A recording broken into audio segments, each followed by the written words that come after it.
snacks in hand, the vibe is set, and once I start, don't eat too much because you gotta stay fine. But come on, bestie, it's... Hey, bestie, I missed you. You wanna go get your snack? You wanna go get your rolling equipment? Okay. So, for the sake of the story, let's call this guy Patrick. So, this is the story about how Patrick went on a 2-mans that changed his entire life. So, boom, Patrick is at home. He's chilling. He got a phone call from his homie. Homie like, yo, what you doing? He like, nothing, I'm chilling. Homie's like, I bet you trying to go on 2-mans? Like, I just met these girls. They're both very pretty, and they invited us out later. So, Patrick is like, yeah, word, I'm not doing nothing short. So cool. Later comes, he meets up with his homeboy. They go meet up with the girls at the place that they were meeting at, right? And it's like this lounge, restaurant kind of place. And everything was all cool. You know, they got hookah, they got drinks, they got stuff. Everything was going great. The girls were indeed very pretty, and the vibes were vibing, you know? Y'all already know what's going on. There's liquor in their system, you feel me? And so the girl that was with his homie said, hey, let's go back to my place. Like, everybody, we can all go back to my place. Like, we could smoke a blunt, we could chill, like, whatever. And so they both like, sure, let's go back to your place. So boom, they do just that. They wrap it up, they get in the car, and they go back to her place. Now, upon getting to her front door, Patrick has this feeling. He doesn't quite know what the feeling is, but he has this feeling. So boom, they go in the house, and the moment they get in the house and the girl turns on the lights, Patrick is looking around in her apartment, and he starts to notice certain things like she has bottles with herbs in them. She has different kind of like dolls everywhere, and a couple of, other stuff. Now, Patrick is Caribbean. His friend is not. So Patrick knows about this stuff. Patrick also follows me. So when Patrick sorry, I'm going to be whispering a little bit because I just put baby girl to sleep. So anyway, so Patrick sees all of this stuff, and he's already knowing what's going on. He's already knowing what kind of stuff she gets into, because there's a difference between being spiritual, like a spiritual person, and practicing it. And so he's already knowing she practiced this shit, and she practiced it often. So as soon as he peeped, mind you, this is the girl that his man's is, he already knows his man. He knows his man's is about to hit that, and he's all for it. But it's like, you got to be real careful. So he pulls his man to the side, and he tells him like, yo, I know you're trying to crack, and by all means, but like, heads up, be careful. This girl practices magic. He like, oh my God, here your Caribbean ass go about this shit. Like, and he says, and I quote, as long as she got some magic on that pussy. So Patrick is like, at least I told you. So Patrick takes his girl to their room. Well, her room, but you get it. Did I say Patrick? I meant Patrick's friend, not Patrick. Mind y'all, at this point, it's like 1 a.m, right? So Patrick and his girl are like in the living room chilling, talking, whatever. And Patrick's friend and his girl, they in the room doing, what grown-ups do. And Patrick's girl also low-key trying to get some too, but Patrick not fucking with it. Like, he's not taking a chance. But he's here with his mans, you feel me? He's all here for it, for his mans getting some ass. And so at some point, he starts to get a little sleepy. And it seems like the girl that he's with is like low-key aggravated that he's not like, but something in him is just telling him, like, don't touch that girl. Anyway, some time goes past. His phone rings, and he looks at his phone. It's his grandmother. Why the hell is his grandma calling him at 1 a.m? This never happens. So, of course, he picks up the phone because it has to be an emergency. She don't never call at this time. So, he picks up the phone. And the first thing she says to him is, get out. He's like, hello? Grandma? What? Grandma's like, get out. Wherever you are, whatever you're doing right now, whatever place that you're in, you need to leave and you need to get out right now. He's like, Grandma, why? Are you okay? Like, I'm with my friend right now, and my friend is like by himself. And she said to him, get your friend and get out. And so the girl is still next to him, mind you, while this conversation is happening. He has the phone to his ear, but you know how sometimes you can still kind of slightly hear what the person is saying on the other end? So she can hear what Grandma's low-key saying, and her face is giving like, oh shit. And so as he's listening to his grandma, he's looking at her face. He's like, yeah, I'm gonna listen to my grandma and get the fuck out of here, because why the fuck do you look like that? And so he starts to get up to pick up his stuff, and the girl is like, oh, you're leaving already? He's like, yeah, my grandma needs help with something. She just called me with an emergency. I have to go. Even though, like, he knows that she heard what grandma said on the phone. So he goes to the room. He's knocking on the door. He's, calling a friend. Hey, we gotta go. We gotta go. My grandma has an emergency. We gotta go. The friend is not answering. And grandma is still on the phone to make sure that he leaves. And he's knocking and knocking and knocking, and nothing's happening. So he figures, like, the guy's asleep, but he don't give a fuck. Wake up. We have to go. So he opens the door. He don't care if he gonna see ass or nothing. He opened that door. Why the hell, when he opened the door, this nigga was laying on his back, butt naked, and this girl had candles around him as he's sleeping. And it was very clearly obvious that she was doing a ritual on this man. So he screams.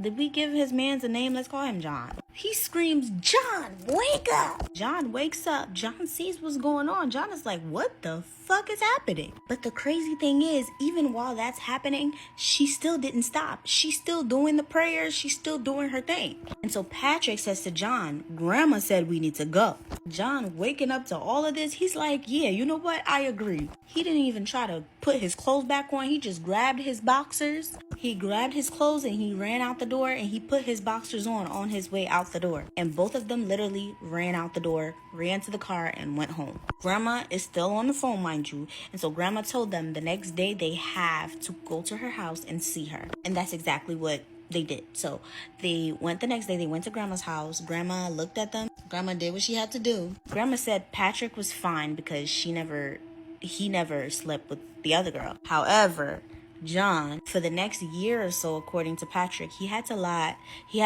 do a lot, like spiritually. He has to get a lot of spiritual baths, like in my book. May I also add that when I started talking about spiritual baths in my book, Patrick went and got the book, showed it to his grandma, and his grandma approved. It's Patrick's grandma approved. That's all I needed to hear, baby. As long as the grandmas approve it, listen. Anyway, so the next year of John's life was actually really hard. He ended up losing his job. He lost his car. He went through a lot of spiritual warfare for the next year. So come to find out, this is what happened. These two girls that he happened to meet randomly and stuff like that. These two girls, this is what they do. They go around, they find lustful men that's willing to just be ready to just stick their peanut wieners anywhere. They take them back home. They do a ritual. Of course, they do the do, but they also suck the destiny out of you, literally. So basically, they go around finding niggas that's easy. They do their little, sex ritual. And once you walk out their door, it's done for you. Within the next year, you have about a year to really live, but by the time the year ends, you won't be here anymore. And everything good about you goes to them. Y'all get it. And it did happen to John. Yeah, for the next year, he, like I said, he had to get cleansing. He had to get spiritual baths. He even had to travel at some point. But yeah, y'all, that's the story. Don't forget to let me know what you're eating in the comments. And again, is John's grandma approved? My book is John's grandma approved. So I don't know what other convincing you need. If you want to get it, the link is in my bio. It's called Cleansed and Covered. Okay, I love you. Bye. One of my followers, her name is Alyssa, she sent this story in to me, and it is freaking wild. Starting off strong, she says, I lost 8 hours of my life. She said she had to build the courage to tell the story because not many people believe her when she does. She even said, let me just warn you, I even felt crazy typing this, but buckle up and get ready for this ride. This takes place in 2011, and she is about to graduate from high school. She was living in a small rural town in Indiana. You know the type: one gas station, one stoplight, a graduating class of like 40 kids. Very small. Since it's the end of senior year, she says there were a lot of parties taking place. And since they're kind of in the middle of nowhere, many of these parties were taking place in the woods. So she and a friend were invited to one of these parties in the woods on a private property owned by one of their friends. It was the plan to camp out there. So they showed up around 7 p.m., parked near the edge of the woods, and walked into the woods to go to the party. Okay, so take note. They heard the sound of the music coming through the trees, and they could see the glow of the fire. So it wasn't very far inside of the woods from the tree line where they parked. But then everything changed. She said things got very weird. The deeper it went, the quieter it got. She said that the music started getting more faint and eventually it stopped. It got colder outside. Even the bugs were silent now. She said at one point they were both very confused because they knew it should not have been more than a 5-minute walk. And remember, at first, they could even see and hear this from the edge of the woods. And now, nothing. So they're getting a little bit creeped out now, and they are not having any luck finding this campsite. So they decide they're going to try to call some friends. But guys, both of their flip phones were dead. And she said that that was weird for a few reasons. And if you know, you know. Because those flip phones batteries, they lasted forever. And both of them knew that they had fully charged phones when they left their house. So Alyssa says she's really big on following her intuition and things were not feeling right at all. So she decides that they're going to turn around and head back to the car. And then it just keeps getting freakier, guys. She says that as they turned around and they kept going, they noticed that nothing looked familiar.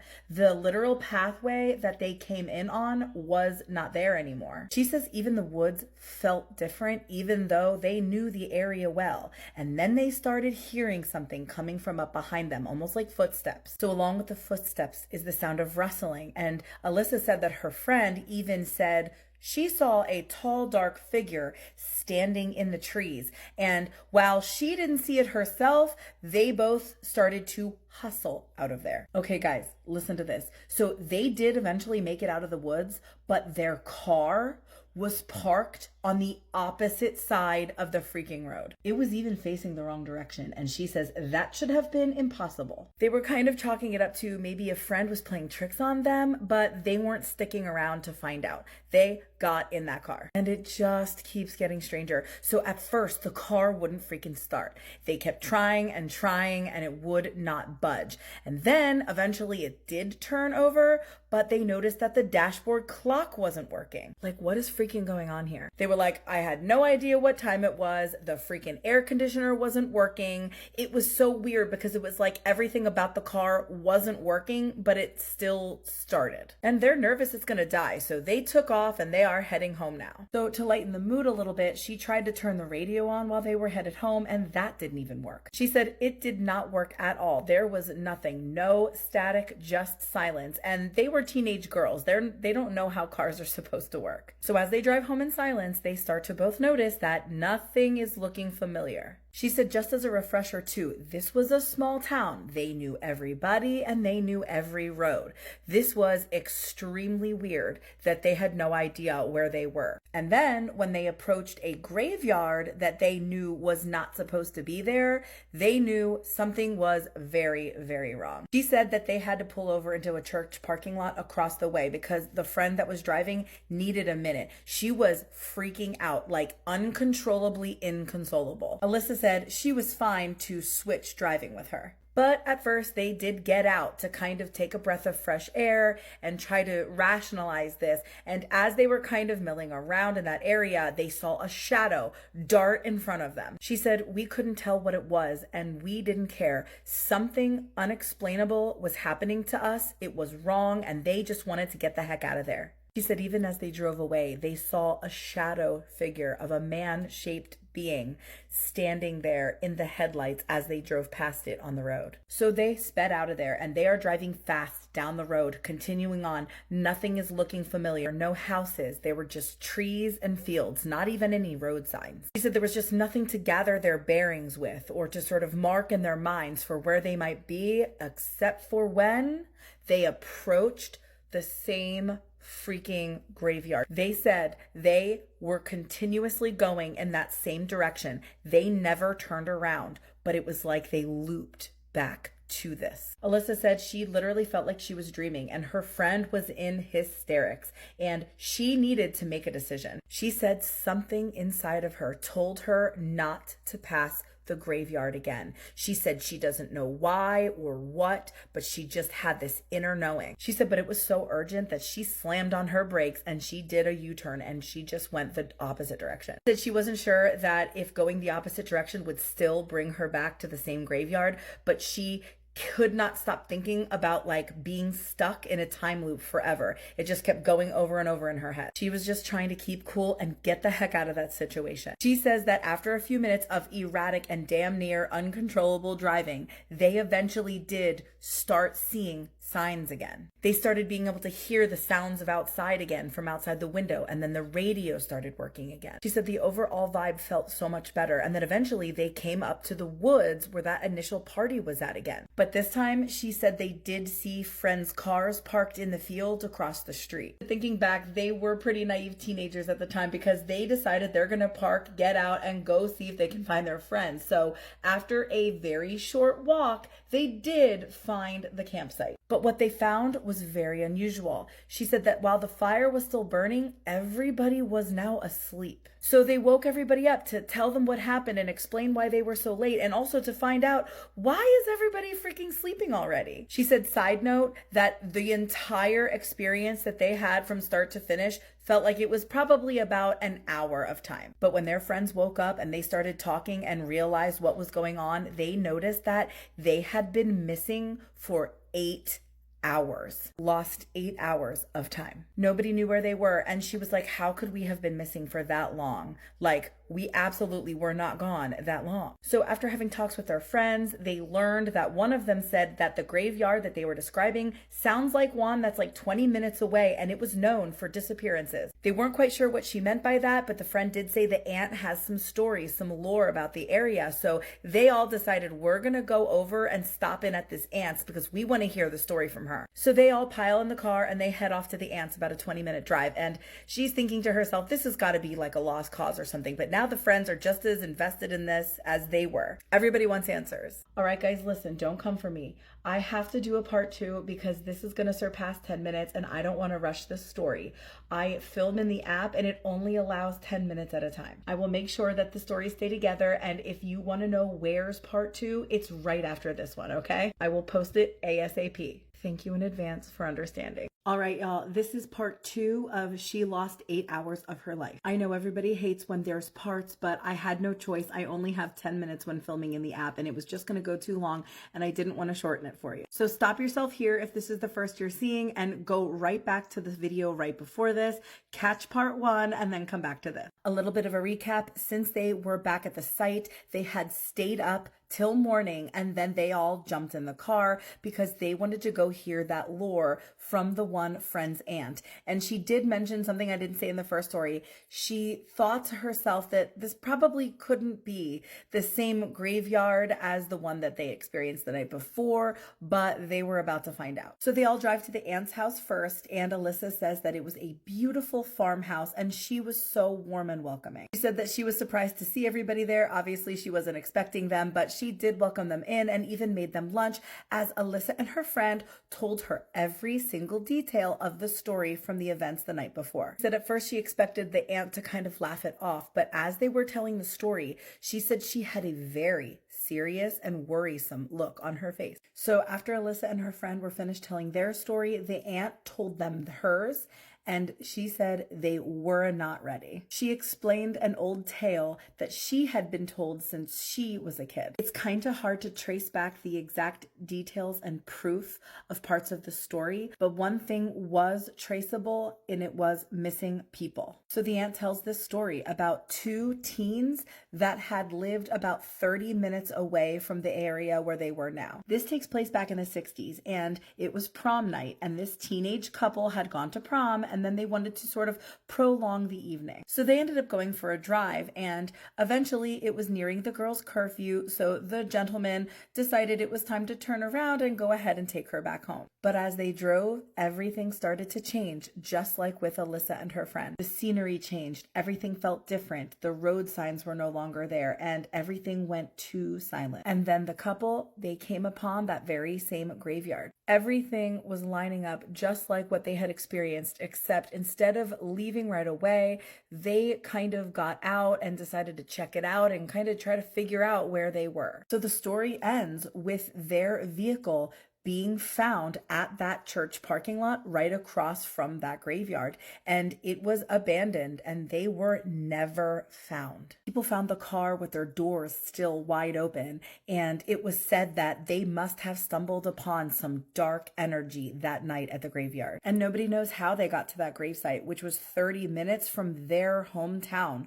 But this aunt telling that story is almost certain that whatever it was that made them vanish into thin air was also that same dark, evil energy that Alyssa and her friend had experienced that night. And no one will ever know truly what happened to them, but one thing is for sure, that couple really did exist and they did go missing that night. And I know people might question, how does anybody know the details of that story since they were missing and they weren't around to tell the tale? But isn't it interesting how it lines up exactly the same as what Alyssa and her friend experienced? Freaking creepy. Okay, so now everybody's like, okay, take us to this graveyard now. We got to see it ourselves. And the aunt was very apprehensive at first, but with some persuading, she did agree she'll take them there as long as they promise not to get out of the vehicle. So they all piled in the back of her pickup truck and she drove them down that old country road. To Alyssa's surprise, it actually ended up being the exact same graveyard that her and her friend stumbled upon the night before. It was identical, same church, everything, and she will never forget the look on her friend's face as they approached it. She said that the graveyard was in the opposite direction that they had been driving, and also on the opposite side of the county. There was just no way. She says a lot of people, they refuse to believe what they say happened to them that night. And she says sometimes she even feels a little bit crazy when she tells the story, but she still feels that uneasy feeling that she felt that night. When she closes her eyes and she thinks back, she can remember every vivid detail, including that shadow figure that was in the middle of the road. And she says that she believes without a doubt that if they would have kept going and passed that graveyard one more time, that they would not ever have made it out. Alyssa says she is now in her 30s, but not a day goes by without her thinking about the events that happened that night and how she lost 8 hours of her life. She says that over the years, she's been really discouraged to tell new people this story, but once she came upon Creepy Story Time, she knew that today was the day. And I feel so thankful and fortunate that she trusted me with her story. So guys, let her know your thoughts in the comments. I am sure she'll be in there to read them. She is hoping that someone will see this and maybe be able to shed a little bit of light on what might have happened that night. Or maybe even someone can share a similar experience. And if you have a wild and creepy story of your own, I would love to hear it. And if you're new here, follow for more Creepy Story Time. I now have a new reason not to go to a cemetery by myself. Not that I really needed a reason though. So let's jump right into tonight's story. So grab your favorite tea and settle in, and let me tell you another scary Appalachia story, because of course, this is Tea After Midnight. This story was sent to me by Anonymous. I wanted to tell you about the time something followed me home from the cemetery and stayed with me for 3 months. I would like to stay anonymous because I haven't told my family about any of this. In 2018, my aunt passed away. This was my mom's sister, and they were very close. Growing up, they were inseparable, and when they got older, they were truly best friends. I say this because when my aunt passed away, my mom took it really hard. The day of the funeral, we show up for the service and headed to the cemetery directly after. My mom was in shambles when they lowered her into the ground. Once we left the cemetery, I took my mom home so she could try to rest. And when I laid her in bed, she asked me where her phone was. I looked all over the house, in the car, but I couldn't find it. I asked her where she last had it, and she said, at the cemetery. At this point, it was completely dark outside, but we were supposed to get rain that night, and if I would have left her phone outside, it would be ruined. So I headed over to the cemetery to go see if she left her phone. Going by myself was the biggest mistake I could have ever made. I've lived in the Appalachian Mountains my whole life, and I really try not to go outside when it gets dark if I can help it. But with everything going on, being outside in the dark by myself in Appalachia was the last thing on my mind. The cemetery was about a 20-minute drive from my mom's house. The cemetery was tucked away in the woods on the grounds of a church my mom and my aunt went to when they were kids. When I arrived at the church, there looked to be a light on inside. I got out of my car and walked behind the church where the cemetery was. As I'm walking to where my aunt is buried, I'm using my phone flashlight to look on the ground to see if I can see my mom's phone.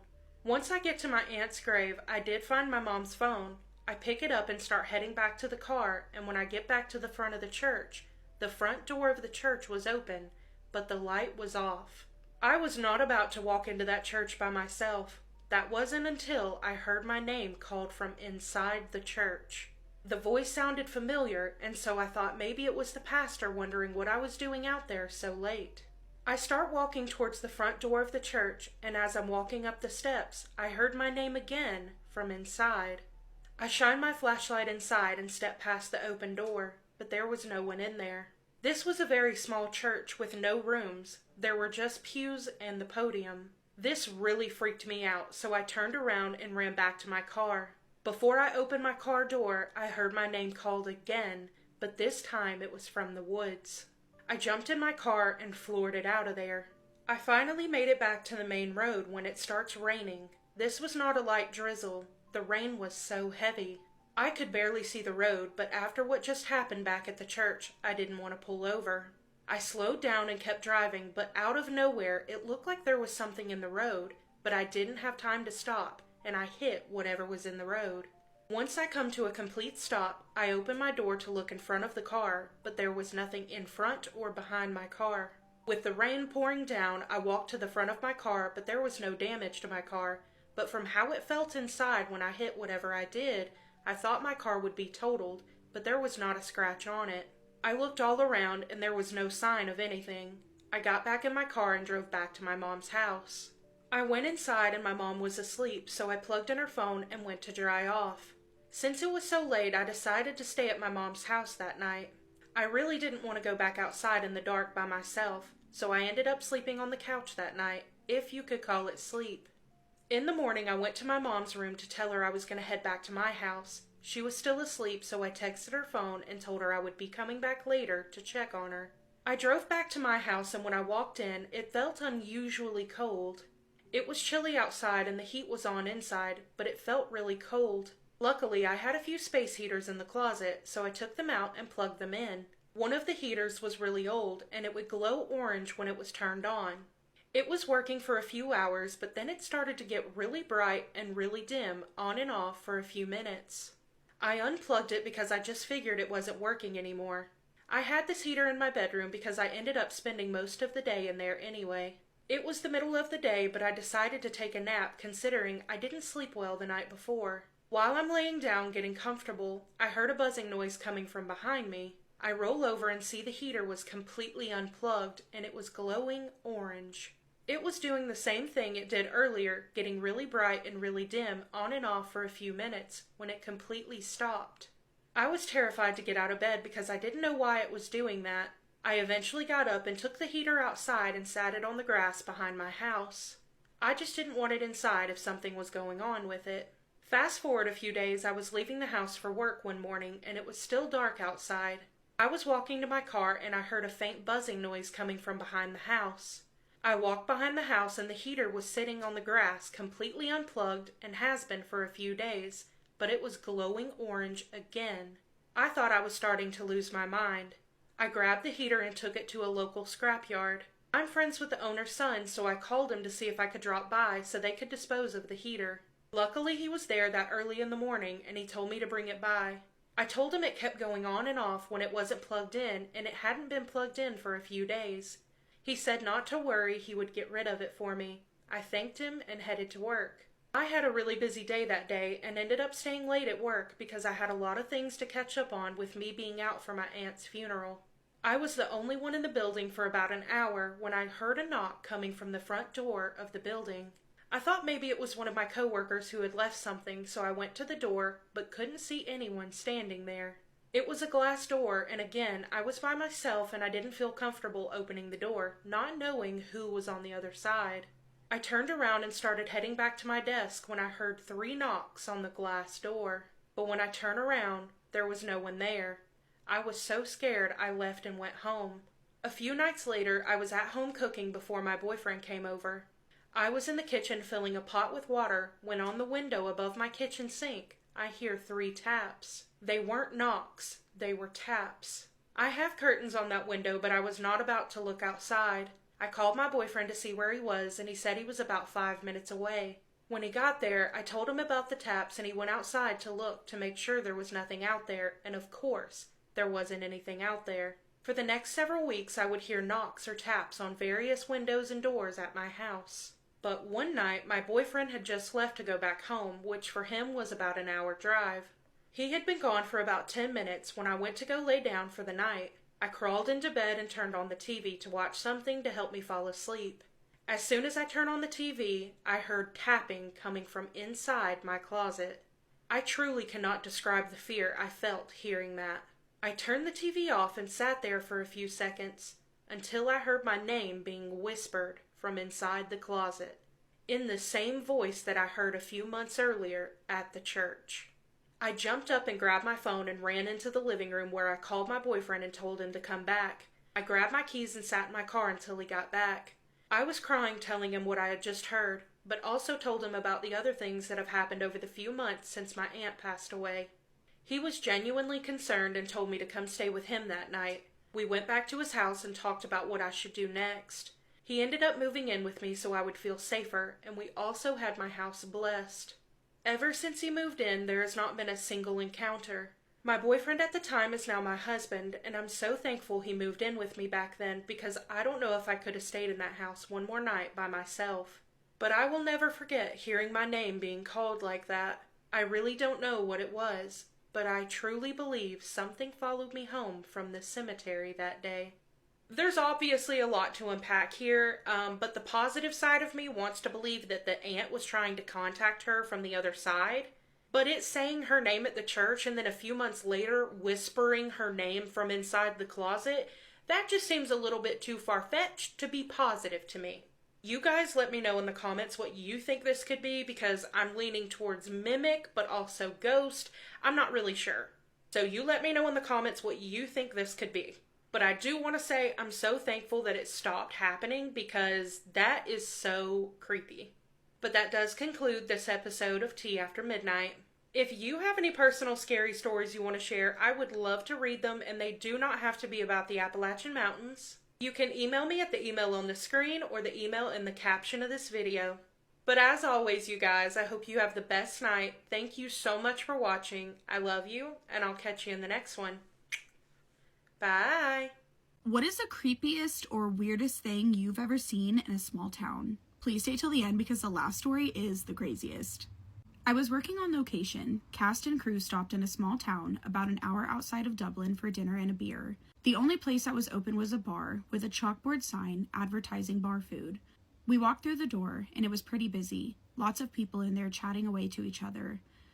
Until they saw us and didn't recognize us, whereupon they all stopped talking and just stared blankly at us. All of them, perhaps 40 to 50 men and a woman behind the bar, all just staring at us.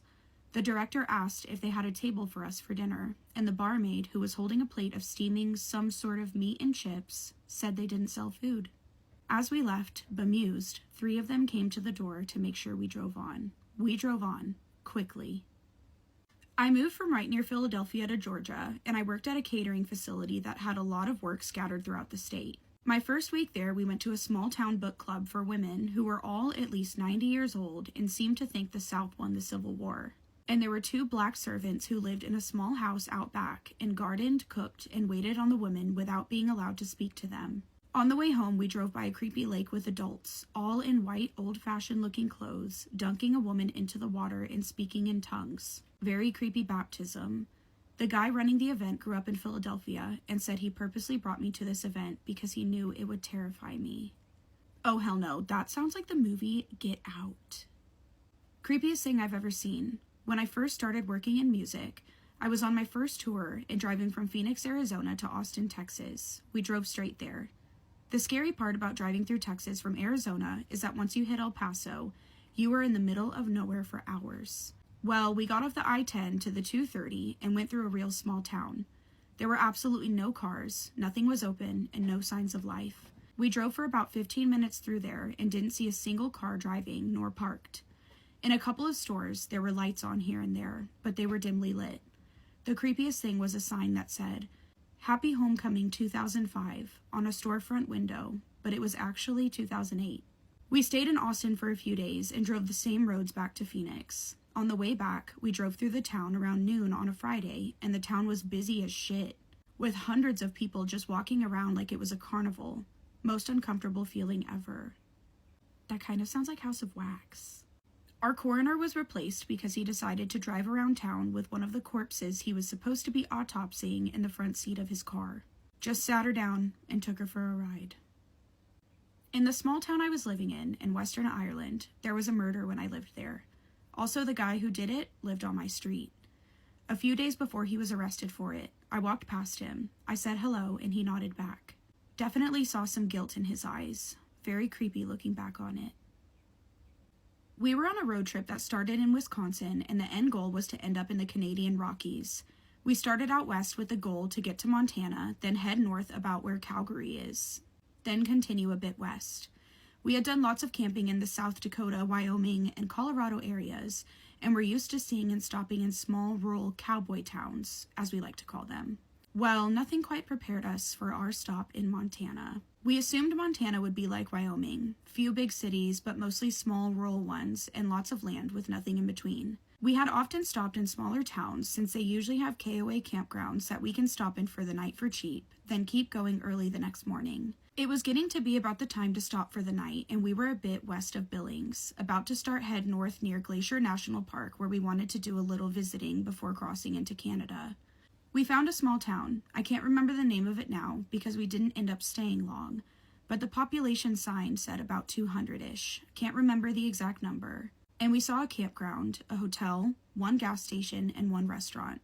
We pulled up to the gas station, and while we were filling up, we didn't see a single person on the street or anywhere, and it was early evening, about 5 p.m. We are just standing around looking at the old buildings in the gas station garage area. Suddenly, we saw movement in a window. The blinds were down but open, and we saw what looked like a child in the corner. But he was bald, and he quickly moved away when we saw him. We were going to go into the store area to buy some food and drinks, but decided to keep moving. Creepy as hell. It reminded us of being in the Hills Have Eyes or something. Same landscape, same creepy gas station. We finish filling and then get back in the car and stop about 2 blocks away at the only restaurant in town. It was a dinky little place named Pat's Diner. There were 2 cars in the parking lot, and the open sign was on. So we figured, hey, it's the only place here, and we gotta eat, so let's go. As we approach, we can hear lots of people talking and laughing inside. Seems like a nice place. What happened next was both the most confusing and disturbing thing I've ever been a part of. I feel like I walked into some B-horror movie. As soon as we open the door and step in, everyone in the whole place instantly stops talking, moving, doing whatever they were doing, and turns around and stares at us. The place was packed. I figure there were probably 10 to 15 tables, but like 50 plus people in this place. We just stood there in silence for what seemed like hours, but was probably only 10 seconds. All of a sudden, this very old lady in the booth right in front of us slowly turns her head around, wearing 2 eye patches, and says in a creepy old voice, "What do you want here?" All of us immediately turned around and literally ran back to the car, got in, and got back on the road. We didn't know what the hell had just happened. It was like a crossover scene of No Country for Old Men meets Hills Have Eyes. I feel like if we had stayed, we would have been made into couches.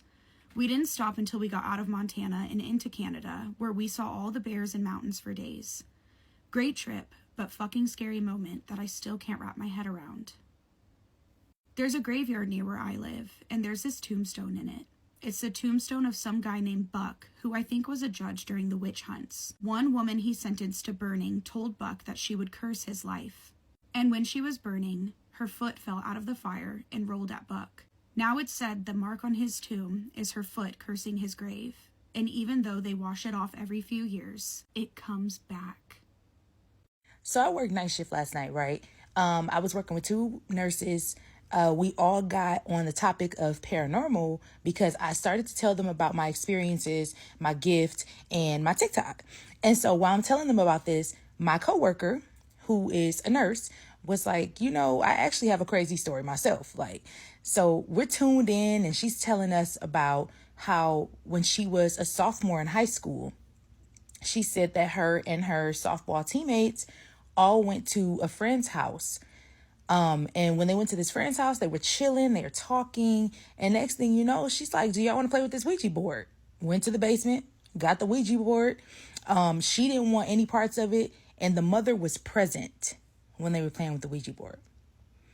So her and the mother sat on the steps and they just watched them while they played with the Ouija board. Now, while they're watching them, she said that she can see them asking the Ouija board questions and asking if there's a presence there so that they can ask the presence questions. And so she says she can't remember the exact question that they asked, but she does remember that it had to do with what is a significant date or something like that. You know, what is an important date that you want to give to us?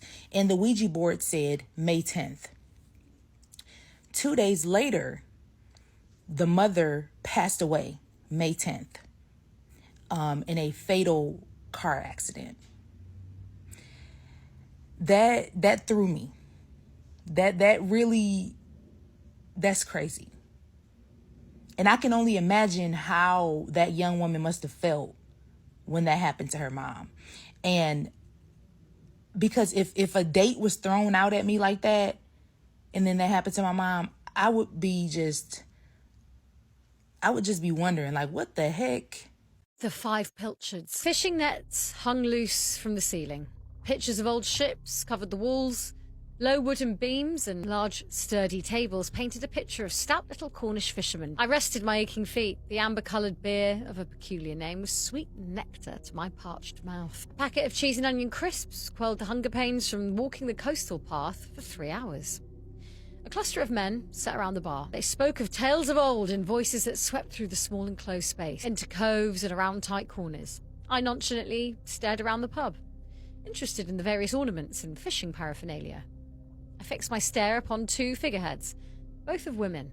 They were so lifelike with their defined features and long flowing hair. I stood up and went and had a closer look. One woman, her stare way out to sea. Her dark, bright eyes conveyed youth and energy. Her skin was smooth. The other one, her gaze was slightly averted downwards. Her looks of a mature woman. A violence stirred in her eyes like a cat ready to attack. I was mesmerised by these figureheads when I became aware of a man stood beside me. Oh. "You ain't fresh and today," the heavily built man said. "They're beautiful. So lifelike. Now we make them on the premises. Can do you one if you want." "Oh, so they're not hundreds of years old then?" "No, we just make them local. The long hair and flowing dresses." "How much are they?" They varies. 150 to 300. Depends how old they are." "Oh, that's a bit out of my price range." "They last for life, these do. Worth every penny." And then he lumbered back to the bar. I returned to my table and resumed sipping my pint. I looked through the window. Far-off fishing boats bobbed up and down in the sea. White foam crashed against the dark, jagged rock. I sat reminiscing, as I tend to do when I come to Cornwall. I noticed the 2 female walkers enter the pub, who I'd passed on my walk and briefly chatted to. Their heads were turned looking at the various reminders of the sea, so they didn't see me, and I decided against catching their attention, preferring my own company. The men's voices stopped, as though someone very important had just walked in. The heavy thud of the walkers' boots could be heard on the wooden floor as they approached the bar. "What can I get you, ladies?" I returned to my reverie. I was relaxed and in the moment, and after a while I thought, I'm going to have another beer, and maybe have a quick chat with the 2 walkers about how they found the walk. I went to the bar. I ordered another pint. One of the walkers was stood in her own. "Hey, how'd you find it?" "Oh, hi, yeah, it was quite challenging, but some great views. That was funny at Flushing, wasn't it? Having to wait for the guy to come across in his boat to take you across the other side, but that's what I love about Cornwall. You never know what to expect." "Did you go inside that church on the other side?" "Yeah, I did. It was really old, wasn't it? With all the names of people that have been buried there, some going back to the 17th century. 2 pints of old mother hen, the landlord announced. "Oh, thanks." And she took out her wallet to pay. "Oh, well, I'll leave you to it. Your mate all right?" "Yeah, she's in the toilet, but she's been in there ages. I hope she hasn't fallen asleep," she laughed. I ordered another pint and returned to my table. After a while, I decided I better make tracks. I had another 3 hours back to the pub at St. Keverne where I was staying. I peered round the corner towards the bar. The 2 walkers weren't there. I presumed they were sat in the many coves having some food. I collected my things and went and looked in the coves to see if I could find them. They were all empty, as was the pub, except for the handful of men stood round the bar. "Do you know where those 2 walkers have gone to?" They left all but 10 minutes ago," the landlord said. I smiled at him, not wishing to show my true thoughts. They couldn't have left. It was impossible because the door was in my direct line. Oh, what? Did they go out another way? No, one way in, one way out. Right, no worries. Must have dozed off. I laughed nervously. I went to the loo. Something wasn't right. They'd not left the pub. I contemplated it, and as I left the toilet, I instinctively glanced towards the ladies, and I grabbed the small metal knob, and I pushed it open. It was empty. There was something about the floor. It had two halves, similar to the opening of a beer cellar. I crouched down and eased myself to the middle. I pushed on one of the sections, and it opened like a trapdoor. I peered inside. Inside was a deep pit with large rocks below. It kind of looked like part of the sea.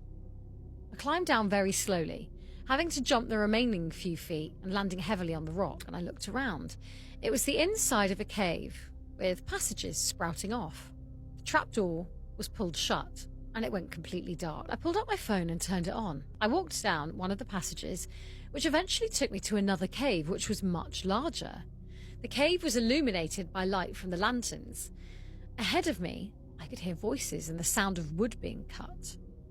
I approached, and two men sat carving figureheads and looking straight ahead, followed their stare, and to my horror, I saw the two female walkers who were tied to some metal device, similar to a bed frame which was secured to the wall of the cave. Their eyes were wide open. They looked natural, as though looking out to sea. I noticed one of the men was the one that spoke to me. Change your mind, then. What the hell's going on down here? It's our workshop. What's happened to those women? That's the effect of old Mother Hen. I went and grabbed hold of the ankle of one of the women. It felt cold. I shook it. Hey, wake up! The thin metal hook around the woman's neck secured her head. The fixed stare didn't change. They're dead, aren't they? I should hope so. It'll spoil the carving if they suddenly wake up. The two men continued carving out the definitive features of the two walkers. The figureheads were starting to resemble the women, as though their faces had been transposed onto the bare wood. My thoughts raced. I registered some man-made steps leading out of the cave, but a large manhole blocked my way. Would I be able to lift it? The trapdoor shut, so there's no way out that way, and I pondered my predicament. There's only one way out of here for you, and that's out those steps, but you'll need the key, which is in my pocket. They were both bigger than me, and I didn't like the look of those chisels they had in their hands. I hated violence. I had a moment of inspiration. At the bottom of my small rucksack was a large rock. I collect them every year I come to Cornwall. I slowly eased off my rucksack. I need some water. I swung the bag as hard as I could towards the man. I felt the heavy connection with the man's head reverberate up my arm. I pulled back my arm, and once again I threw it towards the other man who was trying to get up, and they both slumped. I could hear their heavy breathing. I quickly searched the man's shirt and luckily found the key straight away in his top pocket. I climbed up the steps and out of the cave. It led into the cliff, and I clambered up the side and managed to get back on the coastal path, and I ran as fast as I could, constantly checking behind me to see if I was being followed. I alerted the police, and next day, the local bobby met me at the pub. We went inside. The same group of men sat at the bar chatting. The landlord looked at us. Welcome, Pete. What are you having? Pint of old Mother Hen, Jim, the policeman said. I started to feel uncomfortable. Right, this young man has been making some pretty serious accusations, so I'm going to have a look around, otherwise I'd not be doing my job, would I? Oh, no. He laughed. Be my guest. Obviously, nothing was found. The floor to the toilet was normal, with no sign of there ever being a trapdoor. And despite searching for ages, much to the annoyance of the policeman, I couldn't find the manhole to the cave. We returned to the bar. A small collection of loyal brothers stared at me in unison. You find anything, Pete? Nah, nothing. You want to stop drinking too much this Cornish ale and wasting the police time? You obviously aren't used to such strong beer coming from where you come from, the landlord said. Better get on your way, son. One word of advice. And the policeman whispered in my ear. I wouldn't bother coming back to this pub next time you're down. These people have long memories. I turned to make my way out, but instinctively, I looked at the two figureheads. They weren't the ones I first saw. They'd been replaced. The faces of the two walkers now looked out to sea. Hello and welcome back to a series of spooky stories, The Haunted Tea Spill. This series is brought to you by all things spooky and ungodly amounts of paranormal activity. Initial necklace is cute. It's down here if you want it. Any proceeds that I make off of this necklace this month will be going to the Miss Foundation because it is Women's History Month, bitch. Also, if I look a little... I am.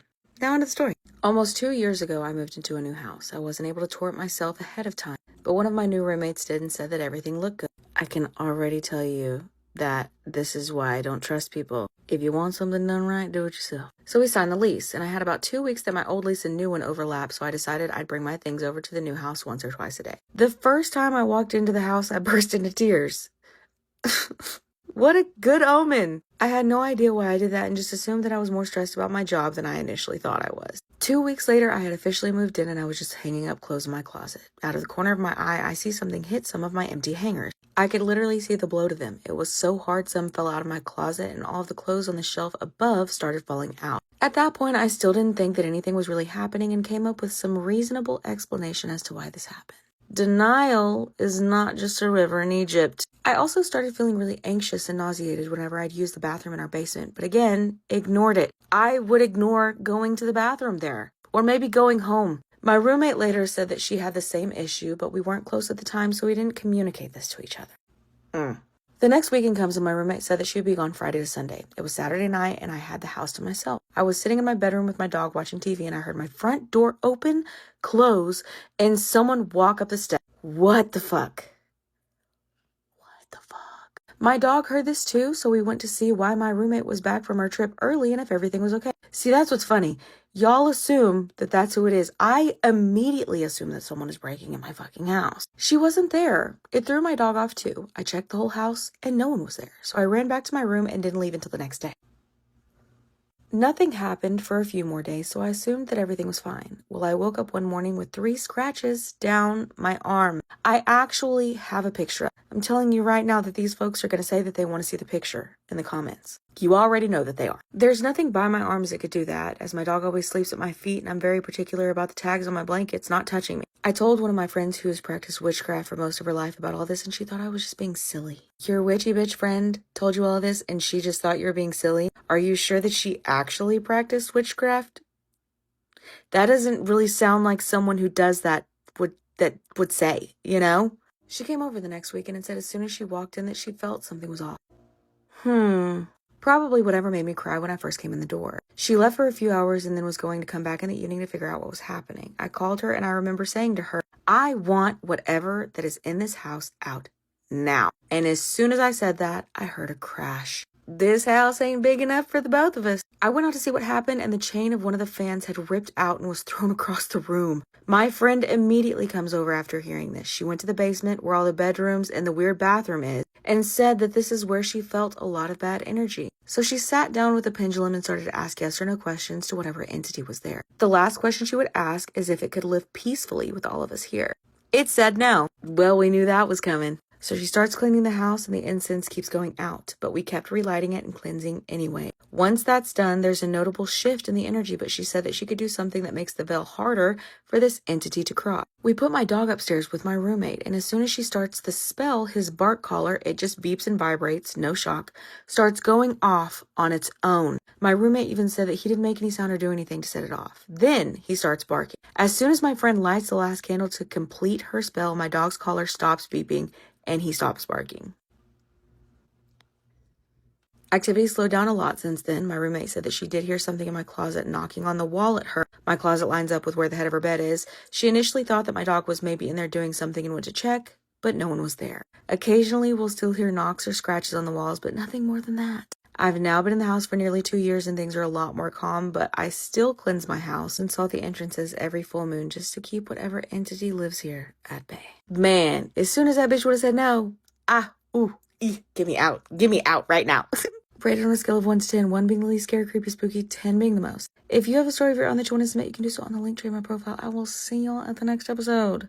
Stay spooky, friends. This girl sent me an email saying that she had a sleep paralysis incident where she was physically harmed by a sleep demon. Stories like this that make me believe truly that sleep paralysis is actually something that is really happening. For context, she used to share a bedroom with her father, and her 2 brothers shared a room, and that room was right next to her and her father. So one day she's getting ready for bed, she goes to bed, she falls asleep like everybody else does in the house. And her bed was a bunk bed, except for it was one of those bunk beds that doesn't have a bottom bed. Her father's bed was like a double bed, so like a twin bed, and it was underneath her bed. It was like a metal bed. It was sort of like a cabin bed, she said, if you can picture that. So she falls asleep that night and she wakes up in the middle of the night and she realizes that she cannot move. She said that this was a little bit different though than sleep paralysis she felt. She did feel like she was having sleep paralysis, but she felt wide awake. She didn't feel foggy or anything like you do in sleep paralysis. No, she felt alert. She remembers looking around the room and she can hear her dad snoring, and his TV is playing in the background and she can hear all this noise. So at this point she tries to get up. She wants to move and she realizes I really can't move. Like, I'm in sleep paralysis, but she doesn't really understand it because she's not really getting why she feels so wide awake.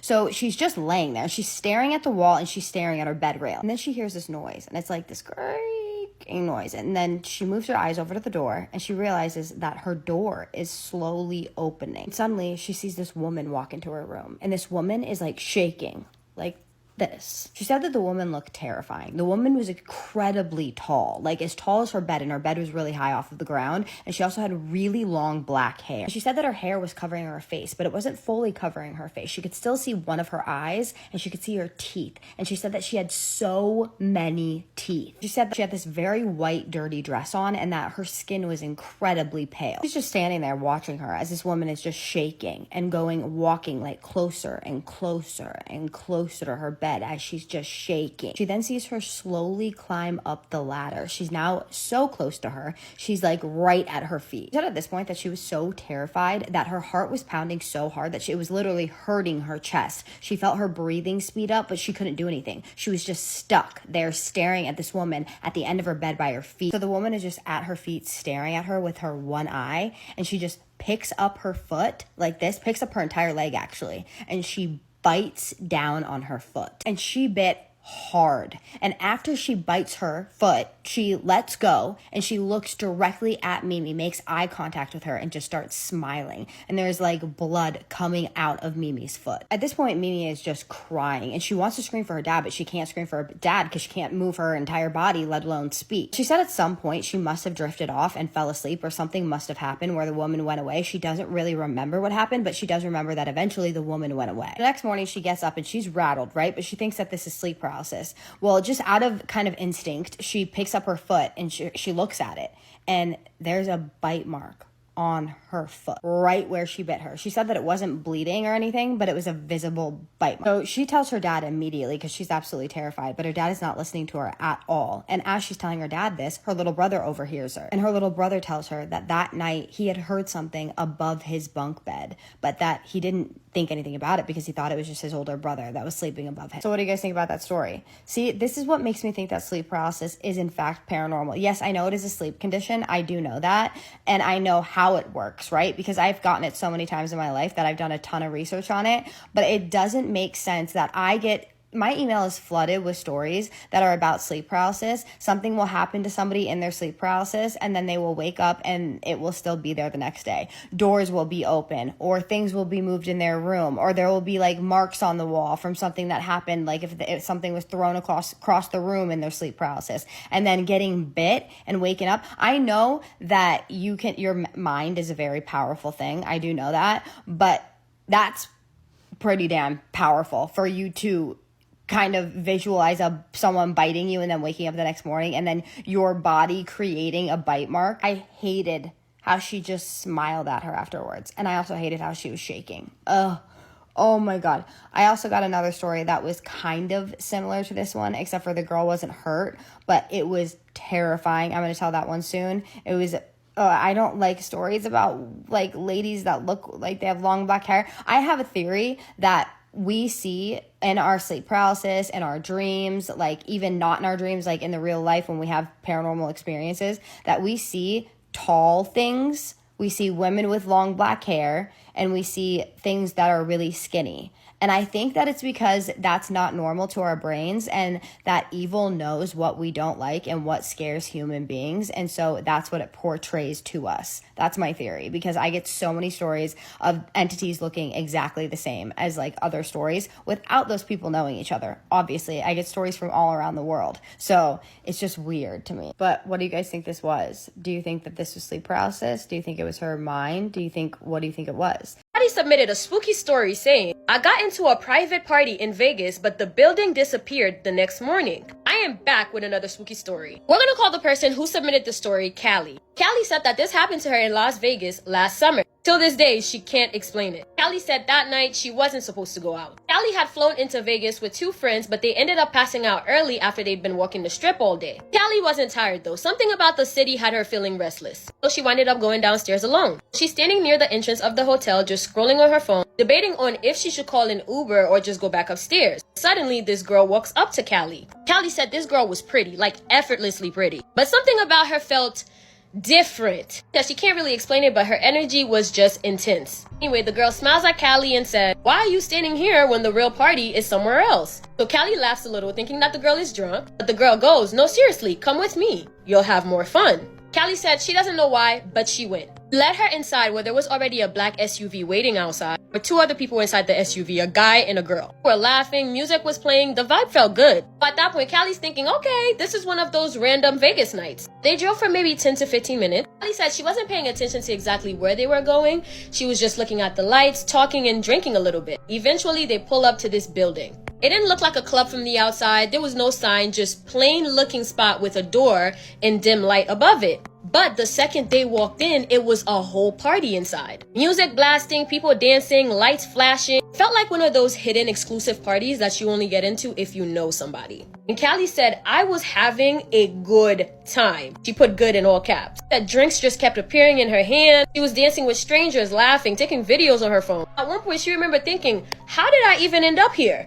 She didn't question it. Hours passed, or at least it felt like it. Eventually, Callie started feeling a little too drunk and told the girl that brought her here that she was getting ready to leave. And the girl looked at her, like really looked at her, and said, "Are you sure? You just got here." And Callie said that gave her chills for some reason, but she just brushed it off. Callie winds up calling herself an Uber. Remember stepping outside, turning around for a second, and the door was still there. Music was still playing inside and everything was normal. She got back to her hotel and knocked out. Now this is where it gets weird. The next morning, Callie woke up and checked her phone. Said she had videos from the party, selfie clips of the lights, the music, people dancing, so she knows it happened. But Callie noticed something. In the videos that she had, the faces of the people around her looked blurred. It wasn't even like the camera itself was blurry, it's like their faces just wouldn't come fully into focus. Again, it's kind of weird, but she didn't think too deep into it. Later that day, she tells her friends about this party. And her friends were like, "We're up to date. If it was that lit, we gotta go to the party." Now, Callie didn't get the girl's contact from the night before, but she remembered that she got herself an Uber home so she could get the address. She pulled up her Uber history, found the ride, and went back to the exact location. Mind you, when she went with the girl, she went on a Thursday. It's the following day, Callie's going with her friends, so it should be a Friday. So there should be a party happening. So they pull up to the same street, the same area, but the building itself, it wasn't there. The building wasn't shut down. The building itself was gone, as if it was never there. In its place was a gated, empty lot. No signs of a building ever being there. No doors, no lights, nothing. She checked the address again to make sure she was right. It was the right place. They're all confused, so they asked a guy who was walking by if they'd ever seen a club or a building there. He looks at the ladies very confused and says, "No, that lot has been empty for years." Callie said my stomach dropped. So at this point, Callie gets her phone to go look at the videos again that she had from the night before. She said all the videos from that night, although they were on her phone earlier, at that moment, even the videos, photos, everything, gone. Her friends just stood there staring at her like she just lost her mind. Callie says she has no idea what happened. Until this day, she can't explain that. So they just found someplace else to go that night. And that was the end of that story. Thank you guys so much for watching this spooky story. If you have a spooky story that you want me to tell, feel free to DM it to me right here on TikTok or on Instagram. Make sure you subscribe to my YT for longer, better, and spookier stories. Like I say at the end of all of my videos, I love you, my abducted humans, from your favorite Haitian homegirl. So all the famous people we've got now are just the same famous people from like the 1400s? Wait. Gloss on so I can run this mouth. Now focus. Scary story time. Fright Night Files. Okay, before I run this mouth, let me make it really clear that all of this is just based off of image, speculation, internet speculation, entertainment. These are just things people are saying. These aren't facts. I'm not saying this is fact. This is entertainment. So relax. One, I'm not trying to catch a charge. There's some weird stuff going on when you look at photos from the past and you look at photos from now and you see the same people that were famous back in the day. They're famous now. Some were political, some were just random, some were criminals. I don't know. But let me show you. Let's start with this one. Now, we know he got in trouble because he was veering to the left, but did he also sell from the past? Because who's this? Fun fact about this is from a mugshot and it just happens to look just like you know, him. But I don't know. Do you not ever escape the past, or did they time travel, or are they just immortal? Now let's look at Matthew McConaughey right here. Now, one is Matthew McConaughey, and one is someone that looks like Matthew McConaughey just popped into an old-timey photo in Gatlinburg and cosplayed as a criminal or an outlaw. Those look really, really similar. And then there's this one, Nicolas Cage, and then this rando that the guy that posted this image for sale for $500K, by the way, said that this was Nicolas Cage back in like 1870s because he's a vampire. Now we do know that Nicolas Cage spent a lot of time in the French Quarter growing up, and then later in life he had a home there, and he even has a tomb already set for himself there. I have a video about that if you want to go check that out. But anyway, that I wasn't familiar with, but after I saw it was like, wait a minute, this is Shia LaBeouf, and you know who this one is? That is young Albert Einstein. Then you got the famous Jay-Z one. This is like a famous photo that was taken back in the day. One's Jay-Z, one is apparently not Jay-Z. But the creepiest of all is the Anne Hathaway one. Now, this is Anne Hathaway and her husband. Now, this over here is William Shakespeare. Everyone says that Anne Hathaway's husband looks a lot like William Shakespeare. Do you want to know something else about that, though? William Shakespeare's wife's name back in the day, Anne Hathaway. You want to know something else that's really weird about all of that? The old Anne Hathaway, the current Anne Hathaway, same birthday.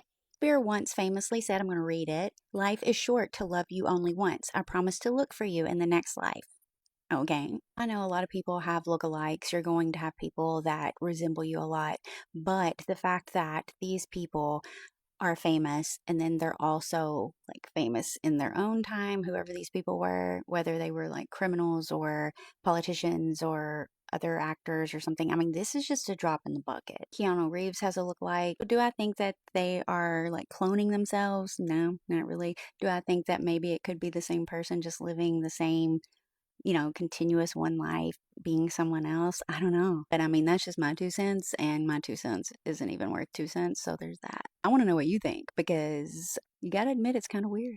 Scary story time while I make slime, haunted house edition. It feels like it's been forever since I've done a scary story time, so sit tight, cause yeah. The toxic house that I lived in had a lot of negativity. Oh my gosh, why can't I talk? You already know, get your money's worth in what? Let it drain. So when I first moved there, somebody told me that somebody unfortunately did pass away in that house.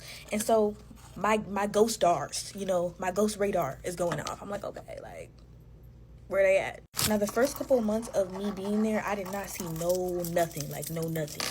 But it did start off slow. Like, for example, the stairs would go up, and then it would be like the living room, the kitchen, the hallway. And down the hallway, you would see something. Or on the stairs, walking past the stairs, you would see something coming up the stairs. And it never freaked me out until this specific day, okay? At this point, this house is well known to be toxic, okay? I'm ready. I've had enough. I can't film my videos. I'm depressed. Like, everything and then some is going wrong with me. And I had asked my mother if she could take me to go get something to eat because I was hungry. Now, it's me, my mom, my sister, and I guess what you can call my stepsister.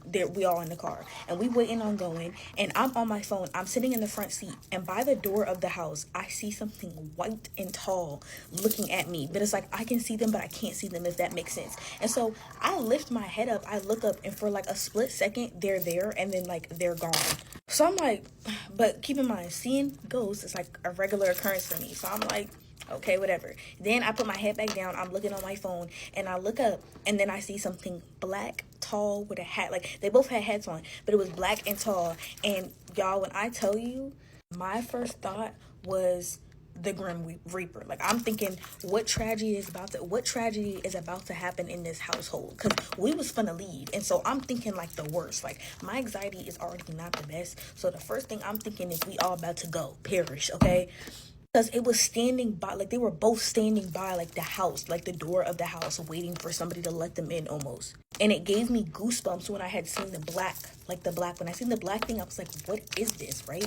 So I just kind of, like, tried to forget about it. And then me and my mom kind of got into an argument, and then I immediately remembered the black and the white thing, because it was like, I had seen the black thing, I put my head down, and then I, like, look up again and I seen both of them standing at the same time. And I will say after that, that's when I started to see them more and more. Not those two specific things, but like ghost more and more. This is just me being straight up. That house was toxic. There were so many negative things that was happening in that household, and it was only inviting more evil things in. So towards the end of my stay there, I remember like going into the kitchen and I would just feel like someone is watching me from behind, turn around, no one's there. Or for example, I remember I was like in the kitchen, I was like making my food or something, and I'm standing like this because like the way the kitchen was set up, it was like a big kitchen. So you would go in, the refrigerator's right here, and then the living room is like right over there. And so I was like standing this way, and I seen something in my peripheral vision, and it was something black, tall, with a face looking at me. Like at that point I was like, nah, I gotta go back to the room. And I never really seen anything in the room that I was staying in. It was only everywhere else in the house. And that's mainly because I really did pray in that room. I tried to pray everywhere in that house, but y'all, this is something that I told my homegirl. When you are living positively or following God, like the devil chases you. A lot of people don't want to believe that, but like evilness chases you when you doing good. That is the truth. I definitely have more scary story times inside of that house, but yeah, I just want to say I low-key did miss you guys so much, and this blue slime, success. I will be posting more. I know I have not been posting as much as I used to, but I'm trying to ease back into it, so your girl's back. Bye guys. And friends, if you want to hear something scary and unhinged, don't scroll. So boom, I'm an elementary schooler, okay? We've got this like school-wide project thing that we have to do. We've got to like figure out where we want to volunteer, go volunteer some of our time, and do this entire like poster board presentation project about it. Me and my best friend decided that we were going to volunteer at the same exact place and then help each other on our posters. Obviously, being little girls, we chose animals, and we ended up finding this place called Tarps that was literally like right down the street from our school, from our house, literally. TARPS was short for the Animal Rescue and Protection Society, which by the end of this video, you're going to be really questioning what the word protection meant to these people. My mom drove me and my friend there, and we ended up meeting with the lady who worked there, who ran the place. Her name was Mary. You know, I was going to give these people fake names, but if you look this up, you can find the article about it. Her name is Mary Houghton Donaldson, or Mary Houghton Donaldson. Don't come for me with the pronunciation, just look her up. But anyway, she was like the definition of crazy cat lady. Like what you would envision a literal crazy cat lady to look like and act like it was her. Not like the Simpsons kind of crazy cat lady, more of like your grandma has way too many cats and she's a little bit cuckoo in the head, but it's still really comforting to be around her, you know what I mean? We loved her instantly. And of course, we loved her even more after she said, of course you guys can volunteer. But to be honest with you, we should have like seen a lot of red flags as we were walking up into this place before we even decided to volunteer here. Because this animal shelter really like wasn't even an animal shelter. I mean, it was recognized by our town for being an animal shelter. I'm pretty sure like, you know, she went through all of the, you know, documentation that she needed to like get it to be an animal shelter. But it was literally just a trailer, and not a big trailer at all. It was this tiny red trailer that was like packed full. Oh my God. And just like surrounded by these like chain link fences, which she had to separate. Yeah, I was like separated by these chain link fences. So like each cat in each room, because there was like a bunch of different rooms inside this little tiny trailer of cats. But anyway, they could like go through this little flap and like go outside whenever they wanted to, which we were like, hell yeah, that's super cool and convenient for these animals. What a fucking lovely place. Until we saw the dogs. That should have been our red flag. The two dogs that we saw out there were like small breed dogs, like, you know, Shih Tzus, like the fluffy type. The dogs looked like they had not seen a person in years, like a groomer even. Like they looked like they hadn't been touched. Poor things were so mangy and matted, it looked like it hurt to be in existence for these dogs. Thankfully, they only were there for like a couple weeks of us being volunteers there. I don't even know what happened to them. I don't know if they passed away. I don't know if they finally found somewhere else better to be, but that was definitely dog abuse right when we first walked up there, and we didn't even register it as that. I don't know, that should have been the first red flag for sure. But boom, you go inside and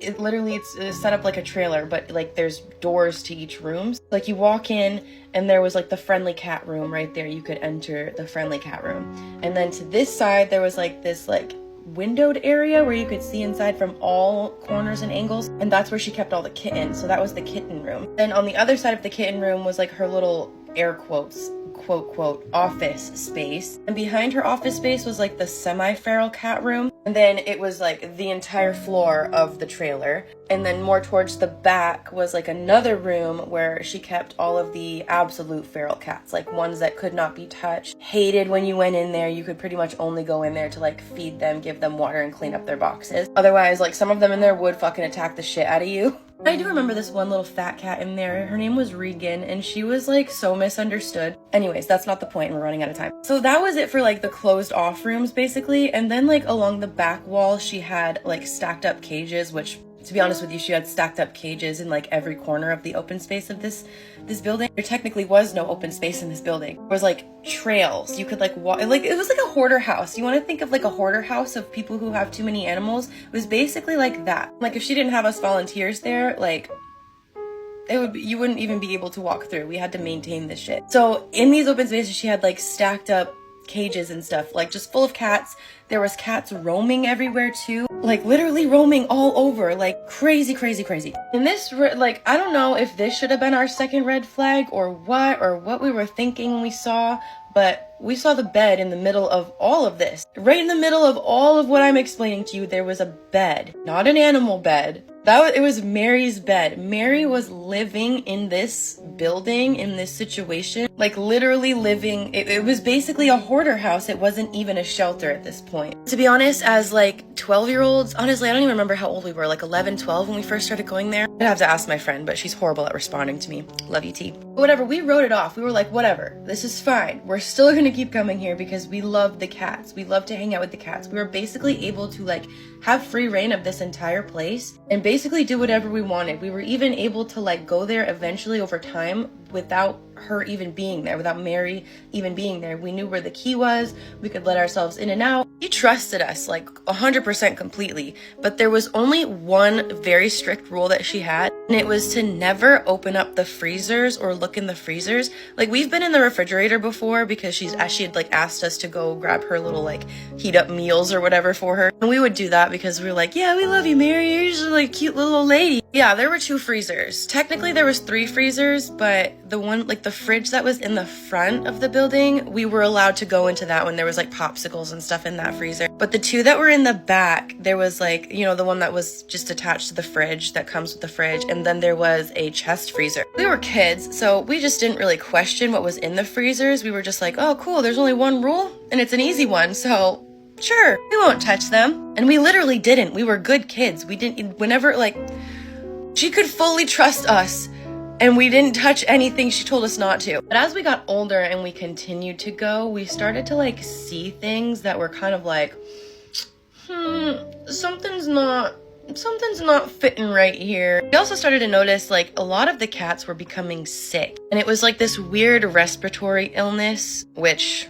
looking back, the situation that they were living in for sure was the cause. It reeked in there. Can you imagine the smell? We were just so used to it by that point. Like we just were able to like, you know, nothing to smell here. Well, anyways, cats were getting sick, and so the shelter was like becoming pretty much like a freaking hospital without any means to actually care for these animals. When I say that this respiratory illness was horrible, bro, it was horrible. Like these cats' noses would get so clogged up that like it would go down in their throats, and they really wouldn't even be able to breathe unless you sat there with like one of those little mini turkey baster things, you know, like those snot suckers for babies, and like pull the snot out for them. Like, so at first when the cats got sick, Mary was very attentive. She had like these you know, those like humidifiers and like steamers and stuff so that like you would like open up their noses or whatever. I can't speak good English right now, I'm so tired. But anyway, she had all of that. She would like medicate them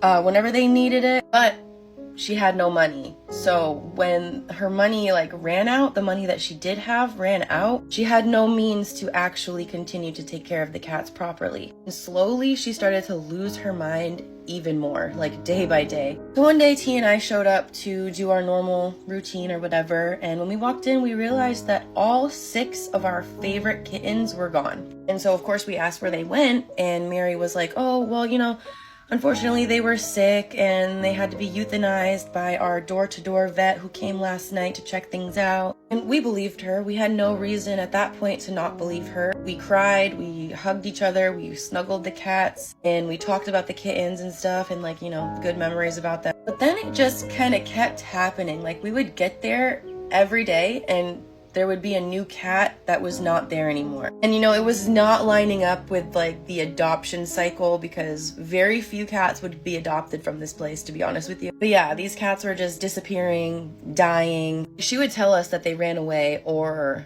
like certain ones had to be euthanized. One that really strikes me crazy is her cat. Like her personal cat, his name was Trenton. He already had respiratory issues from when he was like a kitten, and he pretty much like lived into adulthood or whatever, but apparently he ran away, but he never in his whole entire life had run away before that. A little sus, a little weird. Anyways, one day me and T showed up there like a normal day again, and when we got there, nobody was there. So we let ourselves in with the key and whatever, we got in there and literally everything was gone. Nothing was there. Nobody was there. No cats, no Mary, no bed. Nothing was there. Just empty cages. We ended up going home and opening Facebook. And when I opened Facebook, I saw a fucking article that made my heart drop to my toes. It turns out that Mary and another one of her volunteers named Betsy were actually drowning these cats in buckets in the back room and storing their bodies in the freezers. The freezers that we were never allowed to open. And according to the reports, not even all of those cats were sick. To be honest with you, a majority of them were not. We weren't allowed in those freezers for as long as we volunteered there. It was going on for a very long time.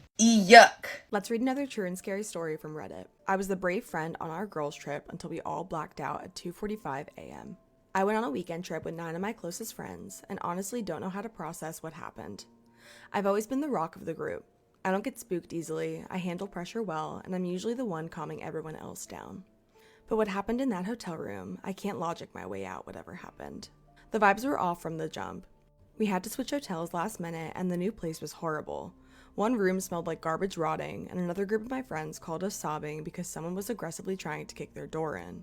We were terrified, so we all crammed into my room. 10 girls, 1 room.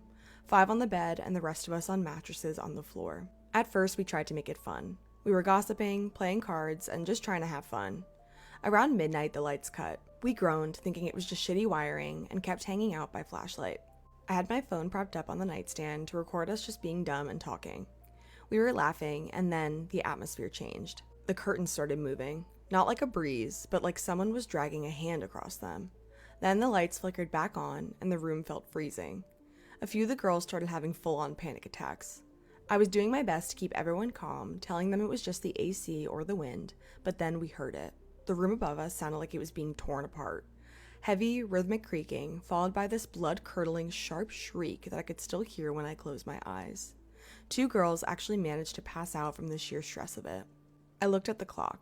2:45 a.m. The lights went out one last time, and that's the last thing I remember. I didn't fall asleep. None of us did. It was like someone hit a kill switch in our brain. We all woke up at exactly 8 a.m.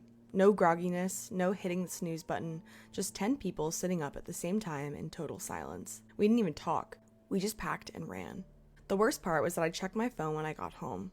The video I was recording is broken into 3 weird corrupted files. The middle section, the part where the lights went out and the screaming started, is just gone. It's like those minutes were physically scrubbed from my phone's memory. I've never felt so helpless in my life. I was supposed to be the one who handled the pressure, but I have no idea what we were actually pressured by for those 5 missing hours. Never again. I am still so scared to this date. Whenever someone mentions this trip, I practically tremble. This is so horrifying whenever I hear stories of people losing time. It just baffles my mind. And also, since they had their phone recording, the fact that it was just completely scrubbed from both their memory and their phone's memory is absolutely insane. As always, if you guys have any stories you'd like me to read, please email them to me and I will get to them if I can, and I will see you in the next one. Spooky Scary Story Time. This story was sent to me by a follower that wants to remain anonymous, and here's her story. 9 years ago, I was living with my in-laws and my mother-in-law on her double wide in a small town called Markham, Texas. She was deaf and would tell me stories about things she would see. One night, we went to her mom's house, which was my grandma-in-law's house. Mind you, I knew nothing about the land her house was built on. So one night I went out to look at the stars because it was a clear sky, and in her backyard was a huge tree, and to the side was a broken down bus and a barn. Well, I kept seeing something in the dark walk back and forth near the tree, and it would go into the barn. So I went inside and let them know someone was out there. We all went to go check, and there was no one there. I stayed outside and kept seeing it, and also a shadow person in the tree. Now, my mother-in-law at the time told me she had seen little things running in the kitchen of the trailer we lived in. So one night, I stayed up with her. And she had a shoebox on the table. She was catching these little things and putting them in the shoebox. They were about 2 inches, and they looked evil. We taped up the box and wrapped it up in a plastic bag and buried it. 2 months later, we went to dig it up, and they were gone. The box was empty. The box was chewed from the inside out. Sadly, she passed a couple months later, and I still don't know what those things were. To me, they sound like duendes. But she goes on to say that I guess the land where the house was built on was a place where they kept slaves, and that tree, where she saw the shadows go back and forth, was where they would unfortunately unalive them. So I did ask her some questions, and then she went on to say that she found out months later that somebody go pray over the land, and now someone else owns it, and they have a beautiful house on it. So she thinks whatever was there eventually went away. Well, I'm glad somebody prayed over the house, and those spirits were finally able to rest. But those little things that you said on the box, they had to be duendes, and the fact that they chewed their way out, that fucking scared me when I was reading it, because I pictured these little things chewing their way out. But thank you so much for sharing that with me. And if you have a spooky, scary story you want to share, you can DM me or send it to my Gmail. And if you like this type of content, don't forget to follow. At first I thought it was just a nightmare until I started to wake up with bruises. Story time. This story has to do with an incubus. This is what a description of an incubus is, so this story can be a bit triggering for some people. I'm going to try to keep it as PG as possible. The person who submitted this does want to be anonymous, so I'm going to go ahead and tell the story in the first person, but it did not happen to me. It all started when I was going through a really hard breakup. I was in a really dark place, and I think that's when it found me. The first time it appeared, it was in a dream. I was laying on the couch when this beautiful man just appeared out of nowhere. Not in a threatening way, he seemed almost curious. He was asking to be a part of my world, like if he could enter my energy. At the time, I was so sad and so lonely that I somehow let it in. I don't even know how to explain it, but in that weak moment, I give it permission without fully realizing it. When I woke up, the air felt heavy, like there was something else in the room with me. I brushed it off thinking that it was just my grief playing tricks on me and decided to move on. But then things escalated. I started having vivid, intense dreams. Waking up feeling like someone was still in the room with me. I was constantly exhausted. No amount of sleep helped. It felt like this thing wanted me to sleep as much as possible in order to gain access to me. Still, I'm brushing this whole thing off thinking that I must be imagining it, that I'm just having nightmares, and it's just me dealing with being in such a dark place until the bruises started to show up. And I mean, these bruises were showing up in places that it was almost impossible for me to have gotten them myself. A lot of them could be bruises or could be something else. One night it got really bad. I woke up completely paralyzed, feeling the weight on my chest and this presence leaning over me. I swear that it whispered my name. Then there was this smell like smoke and wet dirt. I was terrified. I later read that what I experienced matches stories of an incubus, something that feeds off of your energy, especially in moments when you're vulnerable. Eventually, I couldn't handle this on my own anymore. It got to a point where there was no way that I was imagining all of this or that this was just a nightmare. This was really happening to me. I broke down and decided to call my mom, really thinking that she would say that I was going crazy, but to my surprise, she actually believed me. She reached out to her pastor and a few members of her church, who then came to my house and hosted a prayer group. They went ahead and prayed in every corner of my house and then prayed over myself. I have since gotten very involved in my faith and have even joined the church. It took a lot, but over time, this thing eventually did let go of me, even though there are moments where I still feel its presence. I feel like it's just waits in the shadows, waiting for me to slip up again and become vulnerable. I survived it, I healed, and I'm finally at a place where I feel strong and safe again, but I will never be able to forget about it. Have you ever had any sort of experiences like this? If you have, please keep the comments very PG, because I've covered this in the past and the video got taken down because the comments were insane. When the sun goes down in the Appalachian Mountains, strange things happen. you feel things, you see things, you hear things that aren't there, and you know that you are truly not alone. Now, there was an old moonshiner story. There's this man named Albert and his friend Joe. They were old-time moonshiners in eastern Tennessee. Now, one day they run into this old prospector, and they were looking for a new place to run a still. He tells them about this place in the Lost Cove. And he says, this is a very remote place. People do not go there. And he said, there is this valley in between these two mountains. There are these very large oak trees. And when you get there, you will know that you are at the right place. And no one will ever find you out there. So he tells them, how to get to this place. And he says, one more thing. When it gets dark, do not stay in those woods. And they said, okay, whatever. So Albert and Joe set off to this area called the Lost Cove. And they go on a day's journey deep into the woods. So they get to this spot, just like the old prospector had said. This valley in between two mountains with these tall trees. And they find this nice little spot to run their still right by this creek. So they get their still set up and they get the fire going. And it started to get dark. They remembered the prospector telling them they should leave, but they felt it was too dangerous to be walking through the woods at night. So they decided they would stay with the still. So they build a good-sized fire and they sit around and just hang out. Midnight approaches, and Joe says to Albert, I will be back. I have to use the restroom. So Joe takes off into the forest. About 10 minutes passes, and Joe does not return. And that's when, all of a sudden, Albert hears singing. It's young kids singing. It's round, round the merry-go-round. The merry-go-round goes up and down. Round, round the merry-go-round when the carnival comes to town. And it just hears this over and over again. It's getting closer to their campsite. And he thinks, maybe this is Joe messing with me. So he yells out, Joe, is that you? Like, stop messing around. No response.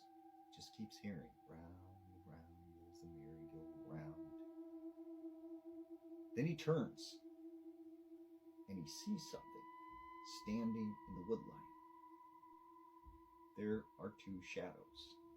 As he takes a closer look, he sees these two children.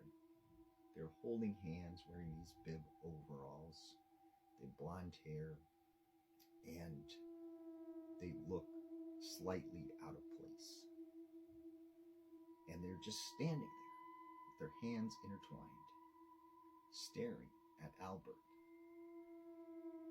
So Albert says to him, what are you children doing here? Like, why are you out in the woods this late at night? Like, where are your parents? Like, what's going on? They don't say anything. He says, once again, like, do you not answer adults when they're talking to you? Like, what are you doing out here in the middle of the woods? And that's when both of them open up their mouth. And their mouth started to sink down and get larger and larger. And then their tongue began to come out of their mouth. And it began to grow and stretch. Soon it was sticking a couple feet out of their mouths. And it was covered in this green gook, slime, whatever you want to call it. And their eyes begin to get very wide and grow. And so this moonshiner, he takes off, running into the woods as fast as he can. And as he's running, he just keeps hearing, round, round goes the merry-go-round, over and over again. And it is all around him. And he just hears these kids singing. And eventually, he's running so fast he trips over his feet and he falls to the ground. And as he begins to lift himself up, he looks, and there are those two kids standing in front of him now. Their mouths open, their tongues hanging out, and their eyes very wide. They grab onto his jacket, and they begin to drag him through the forest. But then all of a sudden they stop, and they disappear. And as he's laying there on the ground, he begins to hear noise. And out of the woods steps his friend Joe. So he tells Joe, we need to get out of here right now. Like there's something going on. We need to head back to town. So him and Joe take off through the forest. And as they're hiking, he keeps, talking to Joe, telling him what he had seen. But Joe was just very quiet and responded, didn't say anything. That's when all of a sudden he looks over at Joe and he sees Joe open up his mouth. His tongue comes out, his eyes grow wide, and he looks exactly like these young children. And so Albert takes off running, screaming. And as he's running the whole time, all he hears is round, round goes the merry-go-round. So he runs as fast as he can. And eventually, after several hours, he makes it to this small town. And as he runs into the local pub, and he tells them, there's something in the woods. It's got my friend, and, you have to believe me. But everybody in this pub, they think he's crazy. He's a moonshiner. He's probably drinking some bad shine, and he's hallucinating. So they don't believe him. But one thing is for sure. That night, Albert made a pact that he would never go back into those woods again. And he never saw his friend Joe ever again. Did you ever hear about the Fresno Nightcrawler? Now, the Fresno Nightcrawler was this really strange creature. First appeared in 2007. There was this man in Fresno, California. He films this strange creature walking through his yard on a security camera. And it basically looked like two skinny, tall legs with a head attached. There was like no torso, no middle part of the body. It was just a head with legs. And it was completely white. And that was the first of many reports of the Fresno Nightcrawler. And it's often described as basically a long pair of legs with a head. And most people don't even see the face. It almost just looks like two legs walking. It's described as being pale. A lot of times it's associated with screaming and yelling or even crying. And it's often seen at night outside of people's homes wandering through their yards. There's been reports all over the world, in Poland, in Yosemite, and even South America. Now, there was a story that came out of the Mount Shasta area. There was this man, he lived near the forest. And he said one night he was awoken to the sound of this crying. And he said it was coming from the woods behind his house. So he grabbed a flashlight and he went outside thinking maybe someone was hurt. And he starts yelling, is anyone there? Does anybody need any help? And that's when he sees these two long, skinny legs with some sort of head attached to it walk right by him. Goes over to the wall of his house, and it started to crawl up the side of the house. He said it got all the way up to the second story, and this thing just turned its sort of head, and it started hissing at him. So he ran in the house, and he calls his friend, come over here, like there's something strange going on, like you need to come here. And he said when his friend got there, they both went outside, they looked all over, but they couldn't find this thing. And he said still, sometimes at night, he hears these strange screams or these crying sounds coming from the backyard behind his house. So is the Fresno Nightcrawler real? What would happen if you followed a mimic? Now, I've always wondered this, because you hear these stories of someone hearing like their mother knocking at the door or telling them to come in the kitchen. But what would happen if you actually listened to the mimic. Here's a story that might tell you why you should not follow a mimic. There was this young man named Aiden. Now, Aiden lived with his grandfather and his two parents. Now, one day, Aiden was hanging out in his bedroom, and he's playing a game. Well, he hears his parents pull in, and he looks out the window and sees them getting out of the car, unloading some groceries into the house. So he's like, awesome, man, we're gonna have something to eat. So he goes back to his game, and then he hears his mother say, Aiden, come in the kitchen, I got some food. And he, at this time was in the middle of a battle. So he's like, hold on, Mom, I'll be there shortly, I'm in the middle of a battle. And she goes, come on, Aiden, hurry up, come in the kitchen. And all of a sudden, he said he got a phone call, and it was from his mom. And he's like, why is she calling me when she's in the kitchen? So he picks it up, and his mom's like, hey, honey, we're at the grocery store. Do you want us to get you anything? And he goes, what do you mean you're at the grocery store? You already got groceries. You're in the kitchen. And she goes, what are you talking about? We just got to the grocery store.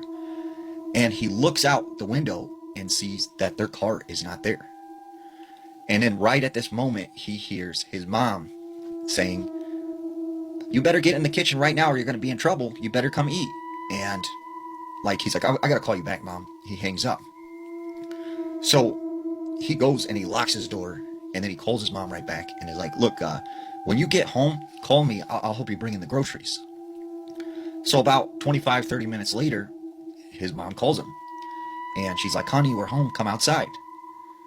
And he said he was getting ready to go out of his room, but he looked out his window first, and their car wasn't there. So he's like, you know what? I don't know what to do because I don't know who really is my mom right now.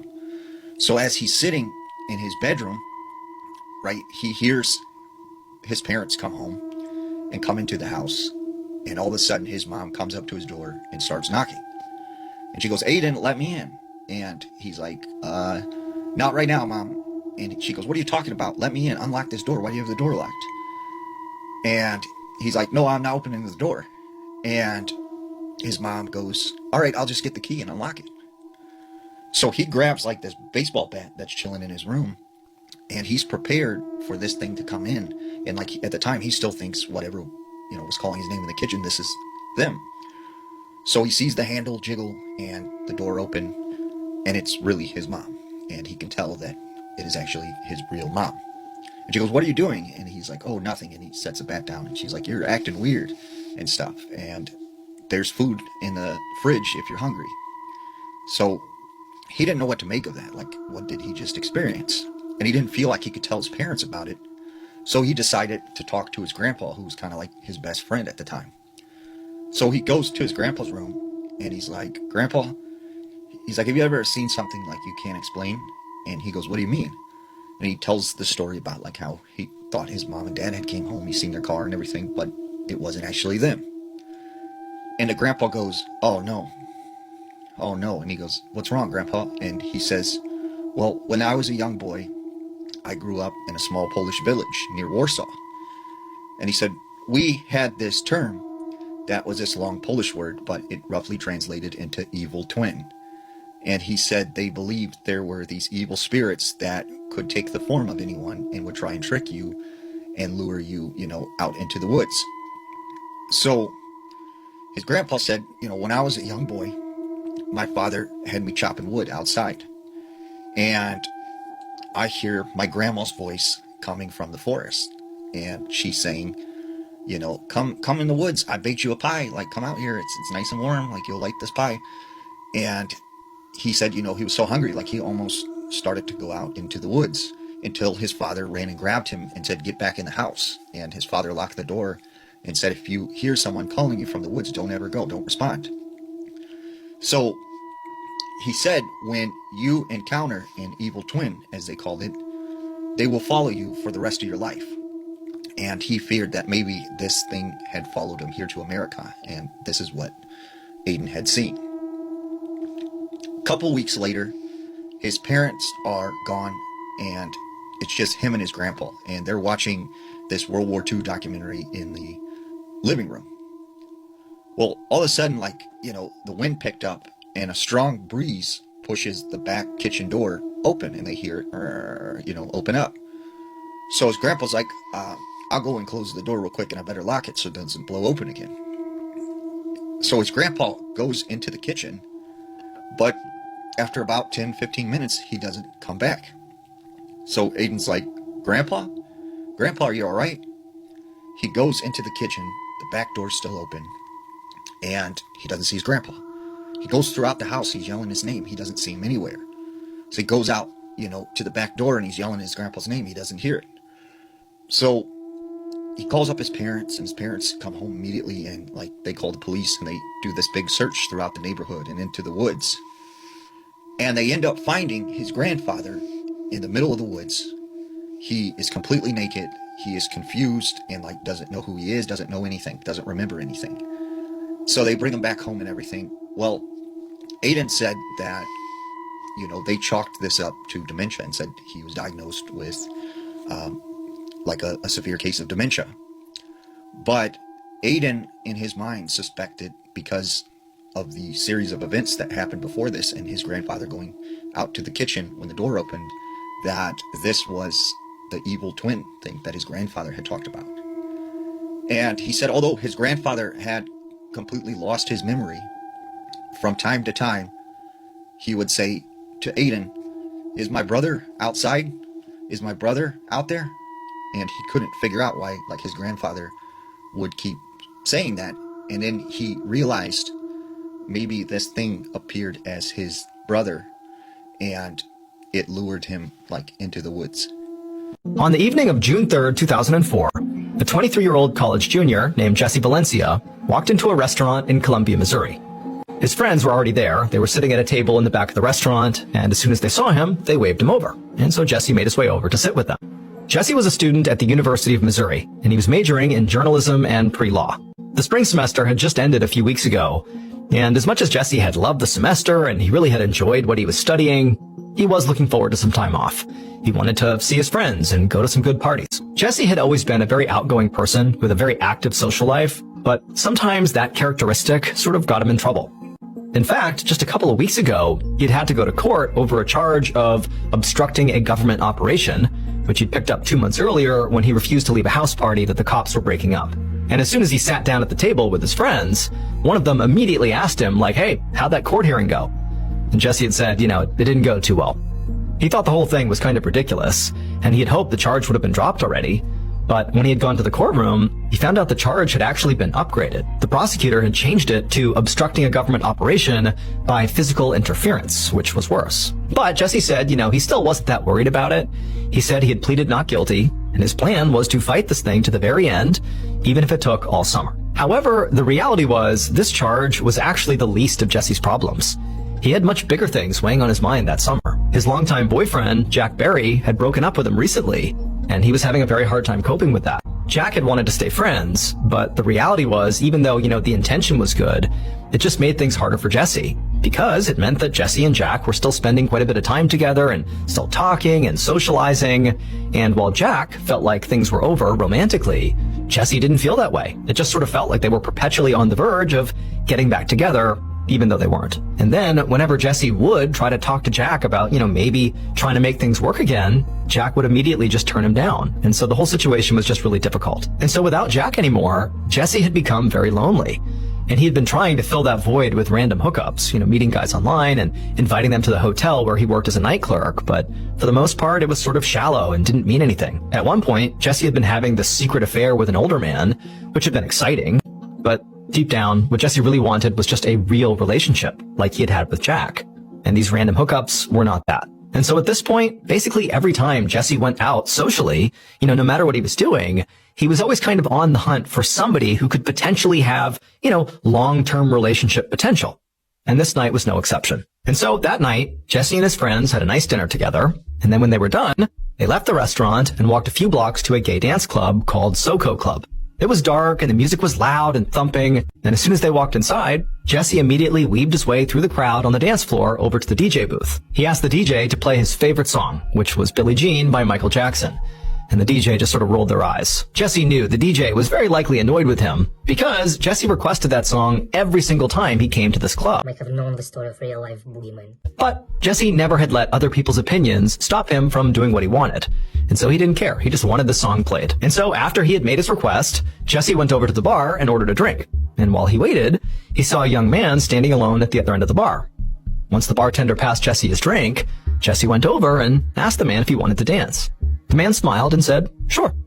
And then one dance turned into two, turned into three, and pretty soon the two had spent the whole night together. Now, it was hard to hear each other over the loud music, but over the course of several dances, Jesse had learned that this man's name was Ed McDevitt, and he was training to be a chef. Jesse felt like Ed was a really nice, cool guy, and it seemed like they had an immediate connection. And so when the club closed, Jesse asked if Ed wanted to come home with him. Ed said yes, and after that, Jesse asked his friend Jennifer if she wouldn't mind giving them a ride back to Jesse's apartment. She said of course, and so shortly after that, the trio left the club, they got in Jennifer's car, and they drove back to Jesse's apartment.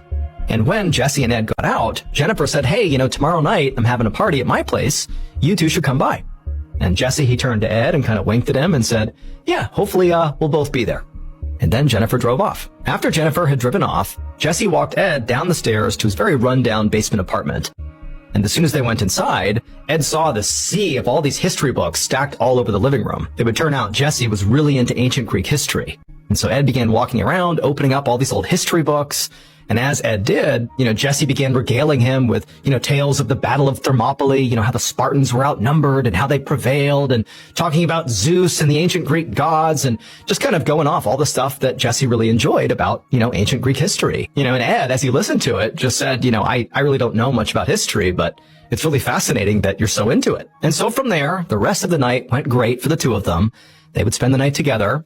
And then at 10 a.m. the next morning, as Ed was getting ready to leave, they made plans to meet up again at Jennifer's party that night. Before Ed left, he wrote his phone number down on a scrap piece of paper and gave it to Jesse. And Jesse took the paper and then walked Ed to the door and gave him a hug and a kiss before he left.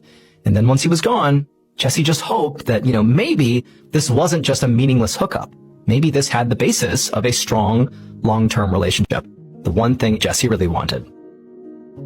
Around noon that day, Jesse was eating a quick lunch before heading out for work when he heard a knock on his door. He walked over and opened it up, and he saw his landlord standing in the hallway. And his landlord looked pretty mad. He told Jesse that, hey, it's the 4th of the month, and you still haven't paid rent. Jesse apologized profusely and just said, it totally slipped his mind, and he promised he would get it to the landlord that afternoon. But after the landlord accepted his answer and, Jesse shut the door, he couldn't help but have this sort of sinking feeling in the pit of his stomach. Because the truth was, he didn't have money. Jesse had grown up in a very poor family in a small town in Kentucky. He was actually the first person in his whole family to go to college, and he had paid his bills by working as a hotel clerk, the same job his mother had had back home. Now, Jesse loved his family, and he spoke to them basically every single day. He would call them all the time. But at the same time, he had always felt so trapped in his conservative, ultra-religious hometown. So he had left and tried to sort of reinvent himself as someone new, the kind of person who can do anything and go anywhere. And so even though he had done that, it would turn out that making real money was something that he just hadn't quite figured out yet. Before Jesse left for work that afternoon, he scrounged up all the cash he could find, but it still wasn't enough to make rent. He dropped the cash in the landlord's mailbox anyway, with a note promising he would get the rest of it together in a couple of weeks. Then he walked to his job at the Campus Inn and spent an uneventful evening behind the front desk, counting down the hours until the end of his shift. And as soon as the end of his shift came, when the clock struck 11 p.m., he bolted home and immediately changed clothes before heading out to Jennifer's party, where he was supposed to meet his new love interest, Ed McDevitt. However, when Jesse walked into that party, he didn't see Ed. He did a lap around the apartment, checking every room, but he wasn't there. And so Jesse just grabbed a beer out of the fridge and began chatting with Jennifer while he waited. But after a while, he checked his watch and realized that either Ed was running really late or he just was not coming. So, trying to tell himself that it was not quite time to be disappointed, maybe there was an explanation here, Jesse went outside and called the phone number that Ed had written down on that piece of paper that morning. Now, this phone number was for a landline phone. And so, Jesse, he punched it in and he listened and it rang for a few beats. And then somebody picked up and it was a guy, but it was not Ed. It was somebody whose name was Mark Butler. And, Jesse had never heard of this guy and he asked, where's Ed? And Mark explained that he was Ed's roommate and that actually Ed was asleep right now He had to work in the morning, and so he had decided actually not to go to the party, to Jennifer's party. He just wanted to... Now, as Mark was telling him this, Jesse was trying to make sense of, like, okay, is Mark like Ed's boyfriend or something? Are they together, or are they just roommates? And also, Jesse couldn't help but feel like Mark clearly did not want to be talking to Jesse right now. It was pretty clear in his tone that he was trying to just get off the phone. But Jesse was not ready to just, mail it in here. He wanted to see Ed. And so he told Mark, well, hold on a minute. Can you please go wake him up? I need to talk to him. And at first, Mark was like, no, he's asleep. He has work in the morning. Like, he does not want me waking him up. But Jesse was relentless and just begged Mark to please, just for a second, put him on the phone. And eventually, Mark relented. About a minute later, a very groggy-sounding Ed hopped on the phone, and as soon as Jesse heard his voice, he was so excited, and he basically pitched Ed hard on why he should not go to bed and come out to this party, and that he really wanted to see him. And also, hey, bring your friend Mark too. That was fine. Now, it's not really clear if Ed was excited about this idea, but he would eventually say, fine, I'll come out and meet you, and I will bring Mark. When they got there, Mark would only stay at Jennifer's party for a little while before he headed out on his own. But Ed and Jesse, they would stick around until about 2 a.m. And then at that point, they would leave Jennifer's house and go to another party across the street. At around 3 a.m. though, Ed said he really did have to get going. It was so late, he had to get up in the morning, like he had to go. And so at this point, Jesse understood that this was reasonable. And so he walked him out to the sidewalk and then asked him if, hey, do you want to come over to my place? But Ed said, no, really, I have to get home. I have to go to bed. However, before Ed did finally leave, the two of them would make plans to see each other in just a couple of days. After Ed had taken off, Jesse wandered across the street to say goodbye to Jennifer, and then after that, he began making the walk to his own apartment. And as he was making this short walk to his own place, he began to think that he didn't want to go home alone. If Ed didn't want to come over, well, he was going to find somebody else who would. And so his first thought was to call his ex, Jack. And so Jesse called Jack a few times, and when Jack did not pick up, after all, it's 3 a.m, and they are no longer in a relationship, it's sort of reasonable that he wouldn't, but at that point, Jesse still wanted to see him, and so he walked a few blocks out of his way to make an actual stop at Jack's apartment. Jesse went right up to the door and banged on it, but nobody came to the door. Jack didn't answer. At this point, Jesse began to wonder if, well, maybe Jack's out with somebody else right now, and he suddenly felt so jealous.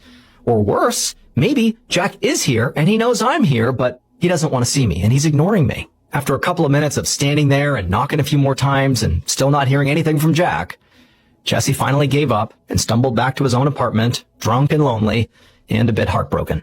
Jesse finally stepped foot inside his apartment and shut the door behind him at about 3:45 a.m. However, right after he'd gotten undressed and flopped down on his bed, he heard a knock at the front door. At 2 p.m. the following day, so Saturday, June 5th, 2004, a college student walked out of an apartment just down the street from Jesse's building, and they were carrying a backpack and a cooler. His friends had just pulled into the parking lot, and they were about to head out for a weekend trip to St. Louis. But while he was loading his stuff into the trunk, he noticed somebody lying in the grass nearby, wearing nothing but a pair of running shorts. Now, at first, he assumed, this was just somebody passed out drunk from a crazy Friday night party, which sort of happened all the time in a college town like Columbia. But when he took a few steps closer to be sure this person was okay, he saw flies buzzing around their body.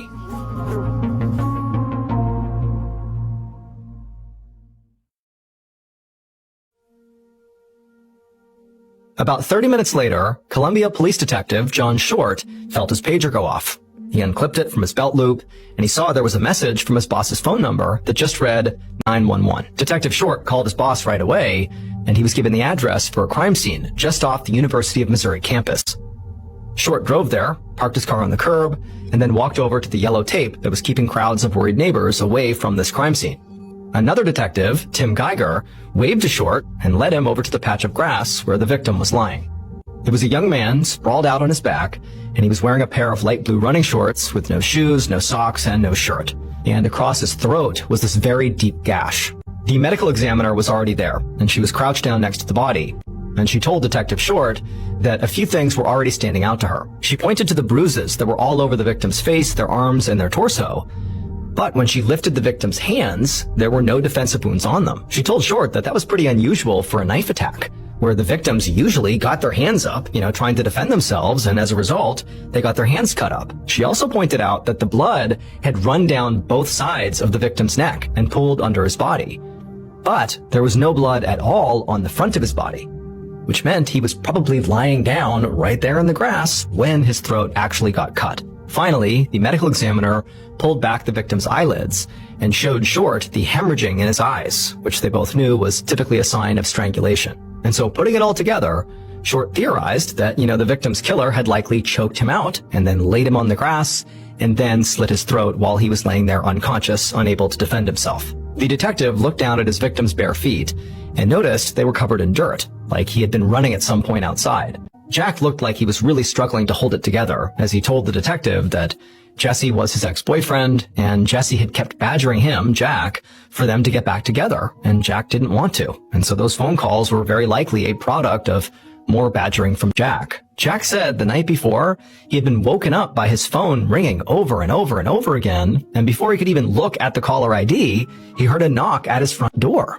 And he saw it was the middle of the night, and then he leaned over and saw the caller was Jesse.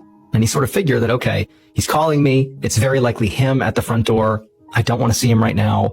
And so Jack just decided he would ignore Jesse and hope he went away. Now, when Jack said this, it seemed very clear he was sort of reliving that moment in his mind. Like, maybe if he had let Jesse in or engaged with him in some way, maybe Jesse would still be alive. That was sort of the insinuation. But Detective Short was thinking, okay, well, even though he seems like he's being very earnest in telling me this, it does mean that he doesn't really have an alibi. He's basically saying, at the time, Jesse was killed, I was home alone by myself, which was pretty weak. However, before Short could begin to poke holes in the alibi, Jack said that, despite the fact that they had broken up, that he and Jesse were, at least in his mind, still on good terms. In fact, they had spoken just the day before on the phone, before getting all those nighttime phone calls. It was during the afternoon, and during that phone call, Jesse had told him about a new guy he'd met at a club the night before, and his name was Ed McDevitt. That night, Detective Short stood outside of an interrogation room at the police station, watching Ed McDevitt through the two-way glass. Short knew his investigation was moving basically at lightning speed here, but there was still quite a bit of pressure on him to get this case solved even faster, because Columbia was a college town where kids were used to feeling safe, and the murder of a student just a few blocks off campus had sort of shattered that sense of trust. And so, students and parents and, staff of the university really wanted Short to get this thing done. And now, looking at Ed through the glass, Short wondered if maybe this was the killer. Maybe this was the guy. After all, Ed was shaking and fidgety looking. He seemed sort of like an emotional wreck, which could mean, of course, he was just upset because he was connected to the murder victim. That's traumatic. Or it could mean he's hiding something, and now he's about to be interrogated by the police, something that would certainly cause a big emotional reaction. Eventually, Short went inside and sat down across the table, and he asked Ed to explain exactly what he had done the night before. And Ed, in a very nervous, shaky voice, told the detective that he and his roommate, a guy named Mark Butler, had met Jesse at a party a little after 11 p.m. He said he ultimately went back home again around 3 a.m., leaving Jesse on the sidewalk, still very alive and well. Ed said his roommate Mark had actually seen him return to his apartment at 3 a.m., and Ed said when he went inside, he went straight to bed, and then he had gotten up early for work. Ed said he was at work when he got the call from police, telling him that Jesse had been found dead. Detective Short listened to Ed's story and asked a few follow-up questions, and then also took a DNA sample from Ed. And then after that, he told Ed that he was also going to get a warrant to search Ed's home. Ed was already such a wreck that, when Short told him about this, search of his home, Ed didn't even really react. However, when Short left the interview room, despite feeling pretty confident that Ed could absolutely be a suspect, he also went and, followed procedure and looked up Ed's roommate, Mark Butler. And he discovered in the police department system that there was Mark Butler, and sure enough, he had a criminal record. So, overnight, while a forensics team was searching Ed and Mark's home, Short actually brought Mark down to the station for an interview. But in reality, Short wasn't expecting Mark to become this primary suspect here. He just wanted to be thorough and rule out anybody who'd seen Jesse that night, and obviously Mark was one of those people. But almost immediately in their interview, Mark started saying some very odd things. He told Short right out the gate that he did not like Jesse, and actually he said point blank that he didn't really care that Jesse was dead. But he also clarified to Detective Short that, he was just Ed's roommate. He was not seeing him romantically, so this had nothing to do with jealousy. He just did not like Jesse. Mark confirmed that he did see Ed when he returned from the party around 3 a.m., just like Ed had said, but Mark had actually not stuck around. He said that after Ed had come back to the apartment, Mark had left to go on a date of his own, and he actually didn't know what time he got back. And so as he was saying this, Short realized that meant Mark was out and about, sort of unaccounted for, at the same time that Jesse was killed. And so obviously something seemed off about Mark. And so Short took a DNA sample and added Mark to the suspect list. The next morning, Sunday, June 6th, after catching a few hours of sleep, Detective Short gathered his team for a meeting. The mood was tense. Everybody was exhausted and very much on edge from spending nearly 24 hours straight working on this case. But when they went around the room and talked about the flood of leads they'd all followed up on yesterday, it didn't actually seem like they had much to show for it. There were now several suspects in play, but none of them seemed to have a good reason to want to kill Jesse Valencia. Jesse apparently had been hounding his ex-boyfriend Jack about trying to get back together, which Jack did not want, and the multiple late-night phone calls and the knocking on the door unannounced, it just seemed like harassment. So it was possible that maybe Jack had gone over to confront Jesse and things got out of hand. But Jack had told Detective Short that he and Jesse had remained friends after the breakup, and some of the other detectives said that Jesse's friends had said the same thing. The two had remained friends. So it seemed pretty unlikely that things between them would have escalated so much that, somebody got killed. Then there was Ed McDevitt, Jesse's new lover, who had seemed pretty nervous during his interrogation. One of the detectives told Short that while searching Ed's house, they'd found a bag full of chef's knives, and some of them were large and sharp enough that they could easily have been the murder weapon. But Ed worked in a restaurant and was training to be a chef, so owning kitchen knives was hardly a smoking gun. And then as for Ed's roommate, Mark Butler, he did have a criminal past and openly said he did not like Jesse and didn't care that he died. But they'd only met one time, and very likely they would never have seen each other again. So it seemed very unlikely that he would go through the trouble of following Jesse home and killing him. Like, to what end? And so Detective Short was getting really frustrated. He just couldn't make sense of any of these suspects. It was like something was missing here.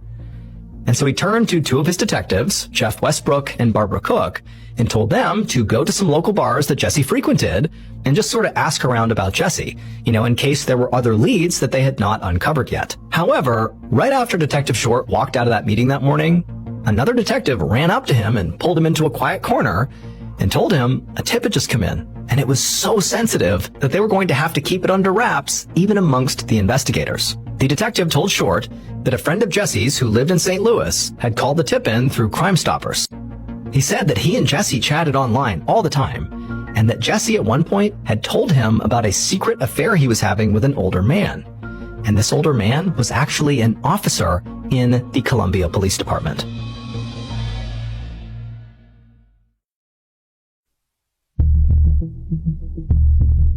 Later that day, so this is Sunday, June 6th, 2004, 2 days after Jesse was killed, Detective Short sat at his desk flipping through printouts of all these online chat logs. And these logs showed conversations between Jesse and the friend of his who had called in the tip that Jesse was having this affair with an officer from Short's own police department. In the chats, Jesse wrote all about this relationship.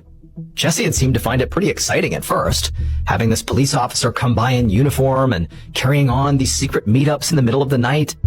But recently, Jesse had begun to suspect that this police officer was married, and this made Jesse furious. He had told this friend in the chat log that he wasn't going to be someone's other woman. However, to Short's frustration, Jesse never actually named the officer that he was having this affair with. He only ever referred to him as Columbia's finest. And so whoever this mystery cop was, Detective Short thought they were the most likely suspect. Because unlike Jesse's other lovers, this officer had something to lose if this relationship went south. If Jesse told anybody about this affair, well, the police officer's career could be on the line because they clearly were carrying on this totally illicit affair while on duty. That's not okay. And also they were using their position and power potentially to actually land this relationship. And then also on top of that, the police officer's marriage would likely be destroyed. But Short also knew that he had to move very carefully here because now he was investigating his own department, which meant that the killer could literally be in the room with him at any time. And so as he walked through the office to refill his coffee, Short found himself scanning the face of every officer he passed, and he realized there wasn't a single person here he could actually trust. Short brought all the files on Jesse's case into his office, and then he told his secretary to find him a roster of the department's entire staff. Then he locked the door, sat at his desk, and pulled out the records on Jesse's friends who had been interviewed already. and he went down the list himself, calling each and every one of them to dig for more information. Quite a few of them said that Jesse had told them about this cop he was sleeping with, and one of them remembered Jesse referring to this officer as just Anderson. And so when Short's secretary came back with the staff roster, Short began looking through it, and he discovered out of the 200 plus officers in the entire department, there were only 2 officers that had the name Anderson: Brad Anderson and Ted Anderson. And so the next step was trying to figure out if either of them had a connection to Jesse Valencia. And so Short pulled out the records from Jesse's arrest at the house party back in April. And as he flipped through it, he realized Brad Anderson was one of the 3 officers who responded to that party. The pieces fit together perfectly. Jesse and Brad Anderson, the police officer, would have met around the same time that Jesse began messaging his friend in St. Louis about this secret affair with a cop. And so at this point, Short felt like he had just found the killer. So he grabbed a manila folder off his desk, stepped out of his office, locking the door behind him. Then he did a lap around the whole station, and eventually he spotted Brad Anderson in the locker room, chatting with a few other officers as he put on his uniform. Now, Short wanted to be very careful here, because if Brad Anderson was the killer, he certainly didn't want him to realize he was under suspicion right now. So Short waited in the hallway until Brad walked out of the locker room, and then as casually as possible, Short caught up with him and pulled him aside. Short opened up the manila folder he had brought with him and showed Brad a photo of Jesse Valencia, asking if he recognized him. And Brad squinted at the photo for a second, and then after thinking, he said, "Yeah, that's the kid I arrested at a party a few months ago." Short asked Brad if he had seen Jesse at all since the arrest. And Brad nodded and said, yeah. He said that about a month ago, Jesse had called in a noise complaint, and Brad had been the one sent out to check on it. But by the time Brad got there, the noise had stopped, so he was only there for a couple of minutes before leaving. And that was it. To Short, nothing about Brad's demeanor seemed nervous or suspicious. In fact, it really seemed like he didn't have any clue why the detective was asking him about Jesse Valencia. So if he was the killer, it seemed like he was going to be very hard to crack. Short was about to let Brad go and just wait to talk to him once he had more evidence, but just then, Brad's partner, Officer Rios, walked by. And when he walked by, he looked over and he saw the manila folder with Jesse Valencia's photo inside of it that Short was showing Brad Anderson. And Rios, without even thinking, made this comment under his breath that was clearly directed at his partner. It was like this really in bad taste comment where he was like, "Oh, looks like your gay lover's dead." When Short heard this, he practically sprinted back to his office. Brad Anderson sort of shrugged off the comment made by Rios about, Jesse being his gay lover. But Short felt like what Rios said was a pretty big deal, because even though, again, it was terrible in bad taste humor, that's a terrible thing to say, but maybe there's truth there. Maybe Rios knows that Brad Anderson was seeing Jesse Valencia. Maybe they really were in a relationship. Now, in the moment, Short did not, aggressively follow up on that comment and demand to know if Brad had actually been in a relationship with Jesse before he died. Instead, all 3 of them just kind of went their separate ways, and Short, hustled back to his office. And when he was in his office, right as he sat down, there was a knock on the door. And when the door opened, it was Short's secretary. And she told him there was someone who had been waiting to see him. And then she let in this very nervous-looking young man who introduced himself as Jesse's friend. And he said his name was Andy Schermerhorn. Andy sat down and told Short that just a few weeks earlier, he and Jesse had gone out together and then gone back to Jesse's apartment. But around 3 a.m., they were interrupted by a knock on the door. Jesse went to answer it, and a uniformed police officer walked in, shining a flashlight.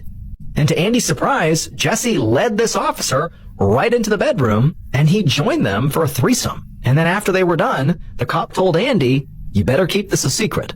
Detective Short couldn't believe it. The final piece of evidence he needed had just fallen into his lap. Andy said he did not know the officer's name. So Detective Short got out a department yearbook and told him to flip through it to see if maybe the guy he saw that night was in there. But Andy just held up his hand and said he didn't need to do that. And Detective Short was like, "Well, what do you mean? Why can't you do that?" And Andy said, "Well, because when I came in here, the guy I met, he was out in the hall." Based on the investigation that would follow this revelation, the following is what happened to Jesse Valencia in the early morning of June 5th, 2004. Around 3 a.m., right around the time that Jesse was leaving his friend Jennifer's party, Jesse's killer was drinking beers with a few friends after work.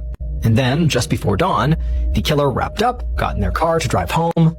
But as they were driving, they decided to make a stop along the way at Jesse's apartment. They were expecting another quick, no strings attached, late night secret hookup. But when they got there, Jesse was very drunk and in a terrible mood. Jesse told the killer that he had figured out they were married, and so now he was not interested in them at all. He didn't want to see him anymore.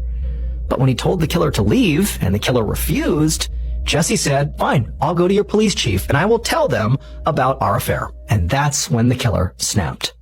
If their secret got out, it would cost them everything. So in their mind, they had to silence Jesse before he could ruin them. Jesse tried to run, but he only made it about a block before the killer caught up with him, wrapped an arm around his neck and put him in a vicious chokehold until his body went limp. And then the killer laid Jesse out on the grass, took out a pocket knife, and brutally slashed his throat. And then, on the way home, the killer very skillfully disposed of the murder weapon, ensuring nobody would ever find it, because they knew the knife was the only piece of hard evidence that could ever link them to the murder.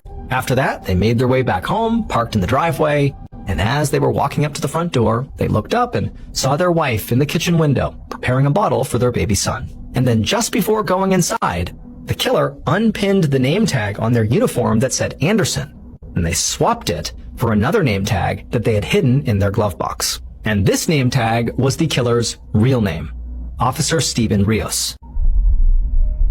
Rios was Brad Anderson's partner. He was the one who identified Jesse's body at the crime scene and made that awful comment about Brad Anderson's gay lover. It's believed that Officer Rios was lying to Jesse about his name. And in fact, he actually stole the name tag, not of Brad Anderson, but of the other Anderson, Ted Anderson. He was using his name tag and parading around like he was him whenever he was with Jesse. Rios was arrested, and in May of 2005, almost a year after Jesse's murder, he was found guilty of first-degree murder. But after an appeal, he got a new trial, and the charge was reduced to second-degree murder. However, he was still found guilty and was sentenced to life in prison. Let's go down a very weird New Orleans rabbit hole. Growing up in New Orleans, everything is like 6 degrees of separation, baby. What if I were to tell you that those real estate signs in and around New Orleans, you know, for sale, it's not haunted, it's haunted, actually is connected to one of the biggest political scandals in the 1990s. Bon ton, let's get into it. So these for sale, haunted, not haunted signs in and around the French Quarter have been one of the weirdest curiosities in New Orleans, right? They're half joke and actually half marketing gimmick. Enter Jennifer Flowers. So Flowers became internationally known in 1992 when she claimed she had a long-term affair with Bill Clinton, which nearly derailed his presidential campaign. And overnight, she became a household name. What a lot of people don't realize is that after the scandal faded, Jennifer Flowers actually ended up in the most unlikely of places, New Orleans. Specifically, the French Quarter. So at the time, she was married to Arkansas businessman and real estate broker Finnish Shellnut. After both of them moved to the French Quarter, Finnish actually invests in a lot of historical properties and in tourist-related businesses. New Orleans thrives on its haunted reputations, and I'm talking about ghost tours, voodoo legends, cemetery walks. So Venice takes notice of all this, right? And that's where the now famous signs come in. Shellnut is working in real estate in one of the most haunted, story-filled places in America. This man literally, with his team, leaned into the city's spooky reputation and created one of the best marketing hooks in real estate. For sale, it's haunted. Boo. For sale, it's not haunted. I mean, this is genius. In a city where people genuinely ask if the location, the house, the condo is haunted. What people really don't know is that this was a big joke. Like, to Finnish, this was a joke, right? But the joke worked perfectly. Tourists from all over the world would stand underneath these signs and take pictures and pose with them, post them on social media. So they gained a lot of momentum online. Okay, but what happened with Miss Jennifer Flowers? Last I heard, she opened up a little piano bar, which happens to be very haunted, and she became a cabaret performer. Finnish actually passes away in 2025.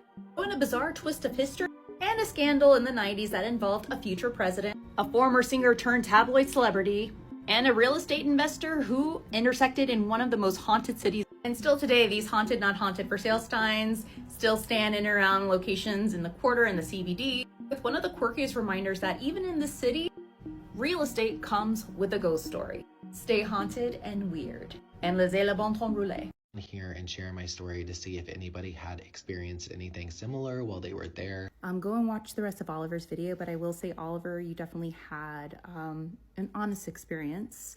And I really do believe that you have mediumship abilities. I too get that way when I venture through areas and locations that have experienced severe trauma. And just like Oliver says in the beginning, you know, I too want to share this with great respect, and I want to share this carefully, but it parallels with your experience, Oliver. This was a story that was shared with me for a mutual. A few years ago, I was a guest on a paranormal podcast, and both of the hosts are based out of New York City. And one of the hosts is an artist. He is an artist for comics, and he also does a lot of stuff around the city. And I want to say in 2018 or 19, this is actually when I believe the city of New York was hiring local artists to do murals for the World Trade Center Memorial. What he experienced and shared with me forever stayed with me. And this is not to sensationalize it, not one bit, but as something that speaks so deeply on how a location is forever marked by history and loss. So Chuck was hired along with other artists to go work at the World Trade Center Memorial to do murals, right? And it was him and 8 other artists. And they would need to go there between the hours of 6 in the evening to, I think, like 3 or 4 a.m. in the morning. During his first week, you know, he was, you know, getting a little training. And then he was also informed about a couple of things that he needed to truly keep in mind and kind of push through. These were things that were definitely out of the ordinary. So according to Chuck, he said that one of the artists instructed him that there's going to be a point during sometime late in the night where you're going to feel a sense of dread and heaviness, and you're just going to have to push through it. There's also going to be a point in time, whether it was between the hours of like 1 or 2 or 2 or 3 a.m. in the morning, it was like early in the morning, late in the night, where you are going to hear what sounds like marching. At first, it's going to sound like it's a parade, but there's no parades going on during those hours. And it's so funny because I mentioned to Chuck, there were interviews from survivors who said that when they were being evacuated in one of the buildings, they were going down the metal staircases, the fire escapes. And one of the survivors mentioned how the sound sounded like a march. I felt like that was something that was residual. Then he was instructed and told that there's going to be a time where you're going to find things on the ground still. You're going to find pieces of jewelry, you're going to find other accessories, clothing, and even bone. It's important that you drop them off at this one area before you leave for home. Never take them home with you. And unfortunately, there was one occasion where he accidentally took a piece of jewelry home with him. It was on accident. He was working on a mural. He found a wedding band and he put it in his pocket, and he said to himself, oh, I'm going to drop it off at the location that I was instructed on my way home. And he forgot. When he brought this piece of jewelry home, he left it in the living room on the coffee table by his wallet. He could remind himself to bring it back to work the next day. According to him and his spouse, both of them, who are also the hosts of the podcast, both of them told me that they heard what sounded like someone walking back and forth all over the living room. At first, they thought someone broke in. Chuck, being a former bouncer, he grabs his bat, he goes in there. There's no one in the living room. Never had issues with their neighbors being loud and walking heavy. Lived on the 3rd floor of like this duplex. No one was above them. But it was his spouse that made the connection, like, you brought this home, you need to immediately bring this back. There's also this story that was written a few years ago. It's called A Hole in the City. It's a fictional tale. And how 9/11 literally blew this spiritual hole in the city. Grief was this metaphor of these paranormal experiences that were occurring. If someone views this through a paranormal lens or through collective trauma, there's one thing that we all must keep in mind. It's a stark reminder that there are some places that stay with people way long after. Weird spooky story time, and so many of you are sending me outlet stories ever since I got that first one. Let me just say that the stockroom at J. Crew was not empty ever. So the person who sent me the story said that they managed J. Crew from 1998 to 2005. He said one night he was closing with his assistant store manager, and it was just them in the store, and he said that she came running out of the stockroom onto the sales floor where he was at, and she said that someone had run their hands into her hair and ran their fingers through it. She was completely pale when she got to him. He said that there was another night he was in the office alone and the phone had rung on the other side of the desk. Above him was stacks of binders on shelves. He said when he moved his chair over to go answer the phone, all the binders came tumbling down. Not the shelves, just the binders. This last one got me. There was another night, there was an associate alone in the stockroom, and she came running out because somebody had come up behind her ear and said, "Hey, clear as day. That's literally what happened to me. I worked in a store like 5 stores down from J. Crew, and that exact thing happened to me. Somebody coming up behind my ear and saying, hey, if any of you have ever worked in the outlets or do work in the outlets and have had a crazy story, send it my way because we believe you here. So I used to do catering for high-level tech conferences, and not like flashy influencer ones, but more like, I'm talking like government contractors, CEOs, venture capitals. So they were all like private summits. And there was this one time where I was invited to a 3-day thing at a mountain resort. They called it an innovation retreat, and there was no press, there was no media. People didn't even wear their names on their shirts. They wore color-coded badges. The first 2 days were pretty normal. It was basically just rich people talking about the future, private meetings, closed-door meetings. On the third night, I was told to bring coffee and water bottles to conference room C at 2 a.m. Conference meetings don't usually run that late, but I needed the money, so I agreed. I said, okay, great, yeah. So I went and I brought in the things at 2 a.m., and it was a group of maybe 12 people, and they were sitting around a circular table. No laptops, no phones, literally just like printed out pictures as a spread across the table. My eyesight caught a couple of them. It was like a city skyline. It was power grids, water treatment plants, hospitals. One man pointed to a picture and he said, if this goes down for 72 hours, the public is going to beg for intervention. And then after that, another one responded and he said, it has to feel organic. It has to be like a failure, not an attack. I just kind of froze in the doorway holding the stuff, and a lady looked at me and smiled and she said, just leave the tray. So I put the tray down and I got out of that room pretty quickly. Next day, everything was normal. People were handshaking, smiling, other meetings happening. And then I noticed a couple of weeks later, like about 3 weeks, I want to say later, my city had a massive power outage. Hospitals were filled. Grocery stores were empty. National Guard was even deployed, and they were calling this a national infrastructure failure. The same skyline photo that I saw on the table was the exact picture that they used as the cover of all of these articles on the newspapers. And I went back and tried to talk to my boss, and he said that I must have misunderstood something, and then I stopped getting booked for these catering events.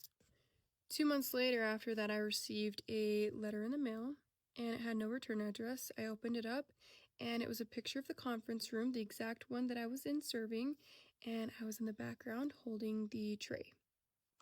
After I received that, I never told anybody again. In honor of Women's History Month, I'm doing 31 Days of Women in Horror. If you think horror is just about the monsters, then you're forgetting about the woman who talks to them. Let's talk about Lynn Shay, the quiet queen of horror who has been haunting screens for over 40 years. She started early. In 1984, she played a teacher on A Nightmare on Elm Street. But even then, she was already in one of the most iconic franchises in horror history. Then came the chaos in Critters and its sequels. She played Sally, helping survive those little nightmare aliens. And by the 90s, she returned to Wes Craven's world in A New Nightmare. But the real shift? The 2000s. She started stepping into weirder, darker, and more unforgettable roles. In Dead End, she gave us real eerie family horror. In 2001 Maniacs, she went full twisted Granny Boone. She even survived the chaos of Snakes on the Plane. But then everything changed in 2010, because that's when she became Elise Rayner in Insidious. And just like that, Lynn Shay wasn't just in horror anymore, she was horror.